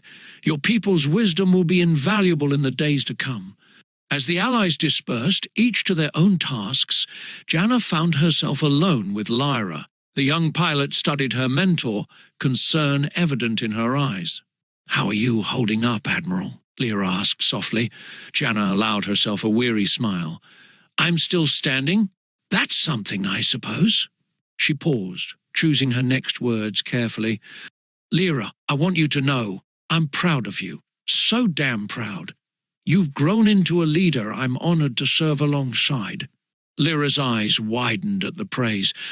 "I learned from the best," she replied, her voice thick with emotion. As they stood there looking out at the vastness of space, Janna felt a complex mix of emotions wash over her. Relief at their survival, grief for those lost, anxiety about the challenges ahead. But underlying it all was a sense of purpose, of determination. The war was over, but their work was far from done. The galaxy had been forever changed, and with it, all of them. But as Janna looked at Lyra, at the strength and hope shining in the young pilot's eyes, she knew that whatever came next, they would face it together. The dawn of a new era was upon them, and though the path ahead was uncertain, Janna was ready to lead the way into whatever the future might hold. Chapter 22. Trials and Tribulations. The Grand Assembly Hall of New Terra, once a symbol of unity and hope, now felt oppressive to Janna as she stood before the newly formed Galactic Council. Representatives from dozens of worlds, many still bearing the scars of recent battles, gazed down at her with a mixture of awe, gratitude, and suspicion. "Admiral Janna," the council speaker began, his voice echoing through the cavernous chamber. "You stand before us as both savior and defendant. Your actions during the war against the Precursors were unprecedented. We are here to determine whether they were justified." Janna stood tall, her uniform crisp despite the weight of command that seemed to press down on her shoulders. "I understand, Speaker. I am prepared to answer for my decisions." For hours the questions came. About the alliance with former Imperial forces. About the use of ancient, poorly understood technologies. About the final confrontation with the Precursors and the deal she had struck. "You gambled the fate of the entire galaxy on a bluff," one representative accused. "How can we trust someone who would take such risks?" Janna's voice was steady as she replied, "Every decision I made was with one goal in mind, the survival of our civilization. Yes, I took risks, but inaction would have doomed us all. I stand by my choices, even as I mourn those we lost along the way." As the hearing progressed, Janna couldn't help but notice the absence of certain faces. Councillor Elise and the other core world representatives who had betrayed the alliance were conspicuously missing. Their fate, she knew, would be another difficult decision for this fledgling government to make. Meanwhile, in a quiet corner of the spaceport, Lyra sat alone, staring at the Medal of Valor that rested in her palm. The weight of it felt wrong somehow, at odds with the heaviness in her heart. "Quite a shiny trinket," a familiar voice said. Lyra looked up to see Klex approaching, his usual mischievous grin softened by understanding. "But it doesn't quite capture the reality of it all, does it?" Lyra shook her head. "They're calling us heroes, Klex, but I don't feel like a hero. I feel like someone who's seen too much." Klex finished, sitting down beside her. "Who's done things they never thought they'd have to do?" "Yeah," Lyra said softly. "How do we go back to normal after all this?" Klex's laugh was gentle, without mockery. "Who says we do? Maybe normal is something we have to redefine. We've changed, Lyra. The galaxy's changed. Our job now is to figure out how we fit into this new world we've helped create." Lyra pondered his words, her fingers tracing the contours of the medal. "I guess you're right. It's just overwhelming sometimes." "That it is," Klex agreed. "But remember, you're not alone in this. None of us are. Not anymore." As they sat there, watching ships come and go in the bustling spaceport, Lyra felt a small knot of tension begin to unwind in her chest. The future was uncertain, but at least they would face it together. Back in the assembly hall, the council had moved on to another pressing matter, the fate of those who had once been their enemies. "Admiral Nero," the speaker addressed the former Imperial leader, who stood proudly despite his restraints. "Your tactical genius was instrumental in our victory against the Precursors. Yet your past crimes cannot be ignored. How do you answer for your actions?" Nero's smile was cold, calculating. "I acted in what I believe to be the best interests of the galaxy. History, it seems, has proven me both right and wrong. I offer my knowledge, my skills to this new order, not in atonement, but in recognition that our survival depends on unity. Murmurs rippled through the assembly. Janna watched the proceedings with a mixture of wariness and grudging respect. Nero was a dangerous ally, but perhaps a necessary one in the uncertain times ahead. The debate raged on, not just about Nero, but about all those who had once stood against the alliance. Pardons, punishments, rehabilitation. The council grappled with questions of justice and necessity, of revenge and reconciliation. As the session finally drew to a close, Janna found herself approached by Zarek. The alien's luminescent skin pulsed with what she had come to recognize as deep thought. "Your people have much to learn about governance on a galactic scale," Zarek observed, "but also much to teach about adaptability, about forging unity from chaos." "It is heartening." Janna raised an eyebrow. "High praise, coming from a member of such an ancient civilization." Zarek's expression shifted in a way Janna couldn't quite interpret. "Perhaps it is time for old civilizations to learn new ways." The Precursors reminded us all of the dangers of stagnation. As they discussed the challenges ahead, rebuilding shattered worlds, integrating vastly different cultures. Preparing for the possibility of the Precursors' return, Janna felt a renewed sense of purpose. The war might be over, but the real work of forging a lasting peace was just beginning. The day's trials had been grueling, but as Janna looked out over the assembly, at faces that had once been enemies now working together towards a common future, she allowed herself a moment of hope.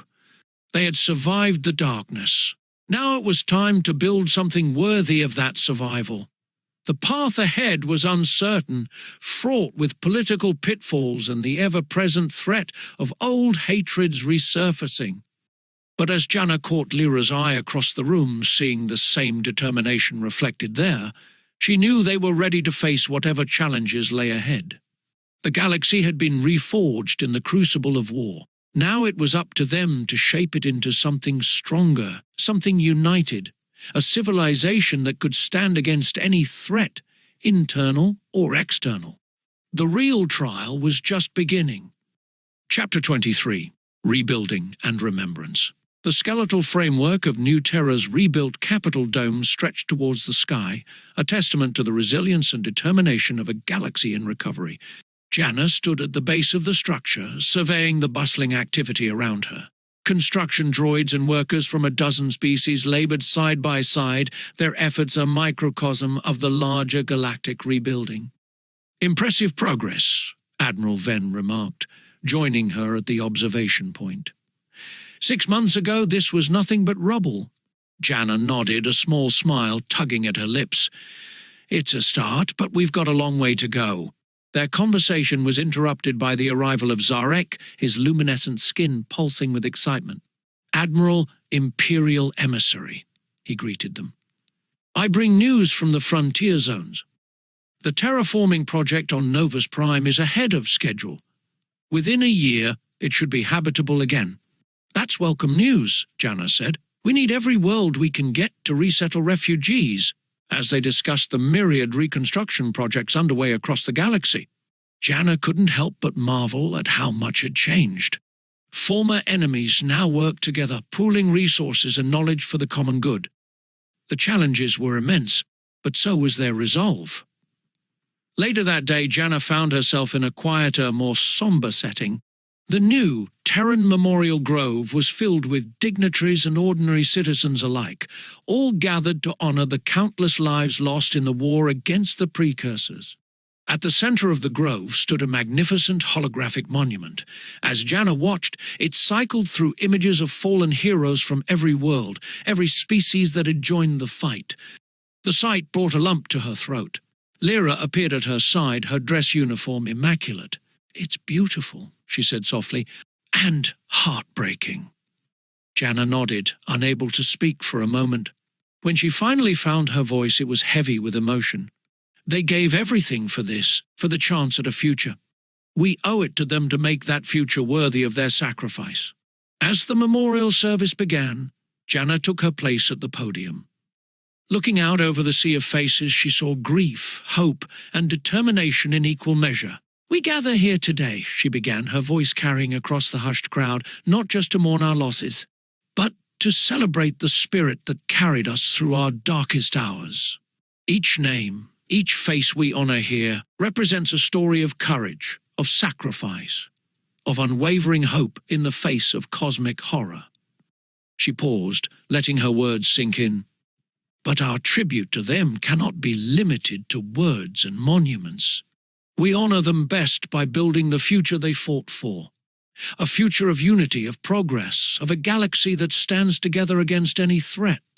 As she concluded her speech, a moment of silence fell over the gathering. Then, in a gesture that spread organically through the crowd, beings of all species raised their hands to the sky. A salute to the fallen and a promise to the future. In the aftermath of the ceremony, Janna found herself in a quiet corner of the grove with an unlikely group: Lyra, Klex, Nero, and Zarek. The mixture of species and backgrounds would have been unthinkable before the war. "So," Klex said, breaking the contemplative silence. "What's next for the heroes of the galaxy?" Lyra chuckled, though there was a hint of uncertainty in her eyes. "I'm not sure I'll ever get used to that title. But I've been thinking about starting a flight academy, sharing what we've learned, preparing the next generation. A worthy endeavor," Zarek approved. "My people have committed to sharing more of our knowledge with the galactic community. We cannot afford to hoard wisdom any longer." Nero, who had been uncharacteristically quiet, finally spoke. "And what of the Precursors? Do we truly believe they'll honor the agreement?" The question hung heavy in the air. Janna met each of their gazes in turn before responding. "We can't afford to assume they will. That's why the defense network we're building isn't just about protecting against internal threats. We have to be ready, always." A series of beeps from Janna's communicator interrupted the discussion. She checked the message, her brow furrowing slightly. "Trouble?" Lyra asked, instantly alert.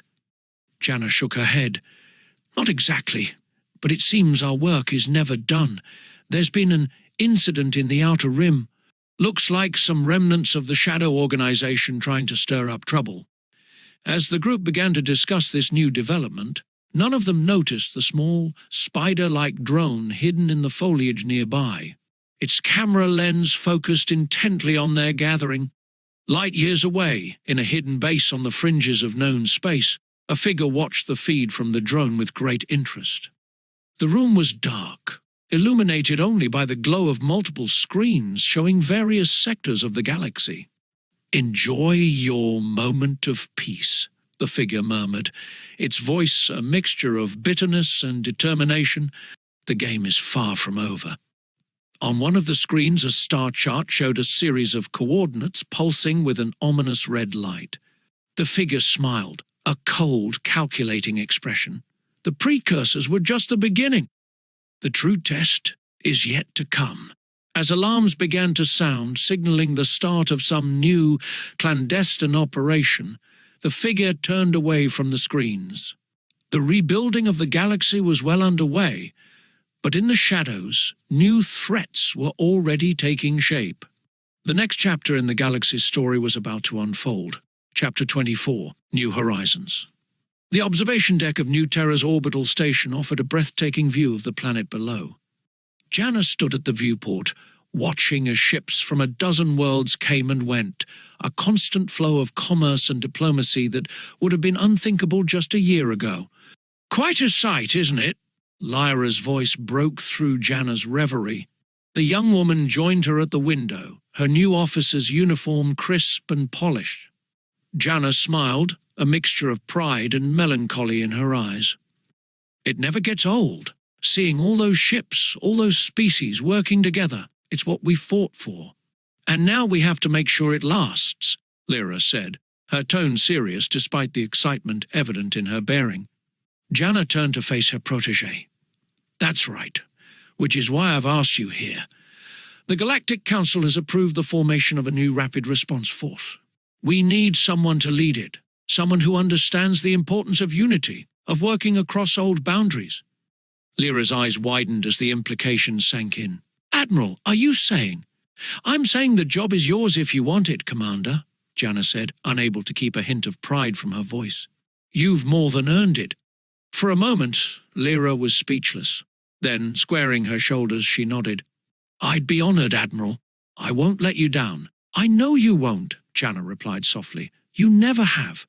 As they discussed the details of Lyra's new command, Janna couldn't help but reflect on how far they'd come. From a scrappy band of rebels to the guardians of a fragile galactic peace. The challenges ahead were daunting, but looking at Lyra, at the determination and hope shining in her eyes, Janna felt a renewed sense of purpose. Later that day, Janna found herself in a meeting with an unlikely group of advisors. Nero, his imperial bearing somewhat softened by months of cooperation, sat across from Zarek, whose luminescent skin pulsed with thoughtful energy. Admiral Ven and Klex rounded out the gathering, their presence a testament to the strange alliances forged in the crucible of war. "The defense network is nearly complete," Ven reported, his voice gruff but respectful. "But we're detecting unusual energy signatures from the void. It could be nothing, but we can't afford to take chances," Janna finished. She turned to Zarek. "Any insights from your people's ancient records?" The alien's skin flickered with what Janna had come to recognize as uncertainty. "The patterns are familiar, but not identical to the precursor signatures we've studied. It could be a new threat entirely." Nero leaned forward, his eyes glinting with that familiar, dangerous intelligence. "Or it could be an opportunity. If we could harness that energy." "Absolutely not," Janna cut him off, her tone brooking no argument. "We've seen where that kind of thinking leads. Our priority is defense, not exploitation." As the discussion continued, touching on everything from refugee resettlement to diplomatic tensions with the still wary core worlds, Janna felt the weight of leadership pressing down on her. The war might be over, but the work of building a lasting peace had only just begun. The sun was setting over New Terra as Janna made her way to the memorial grove. The holographic monument at its center shimmered in the fading light, cycling through images of those lost in the war. She paused before it, paying silent tribute to friends and comrades who had given everything for this moment of peace. "I thought I'd find you here," a familiar voice said. Janna turned to see Talia approaching, her mentor's face lined with the wisdom of years but still carrying that indomitable spirit. "Old habits," Janna said with a small smile. "How did the council session go?" Talia sighed, but there was a hint of amusement in her eyes. "Politics as usual, but they're learning. Slowly but surely, they're learning to work together." They stood in companionable silence for a moment, watching as the first stars became visible in the darkening sky. "Do you ever wonder," Janna asked softly, "if we did the right thing? If the price we paid was worth it?" Talia's response was measured, thoughtful. "I think that's a question we'll be asking ourselves for years to come. But look around you, Janna. Look at what we've built from the ashes of war. A united galaxy, facing the future together. That's something worth fighting for." Janna nodded, feeling a renewed sense of purpose wash over her. "You're right, and we'll keep fighting for it, every day if we have to." As they turned to leave the grove, a flash of movement caught Janna's eye. A small, sleek ship was taking off from the nearby spaceport, Lyra's ship, embarking on her first mission as commander of the Rapid Response Force. "The next generation," Talia said, following Janna's gaze. "They'll face their own challenges, their own trials, but they'll have the foundation we've built to stand on." Janna watched as the ship disappeared into the night sky, a sense of pride and hope swelling in her chest. "And we'll be here to guide them, every step of the way." As they walked back towards the city, its gleaming towers a beacon of progress and unity, Janna felt a sense of peace she hadn't known in years. The galaxy had been forged anew in the fires of conflict, and while the future was uncertain, she knew they would face it together. The war was over, a new chapter was beginning, and whatever challenges lay ahead, Janna and her allies, old and new, would be ready to meet them head-on. The stars above twinkled with possibility, a vast frontier of new horizons waiting to be explored, and for the first time in a long while, Janna looked to those stars not with trepidation, but with hope. The adventure, it seemed, was only just beginning, the end,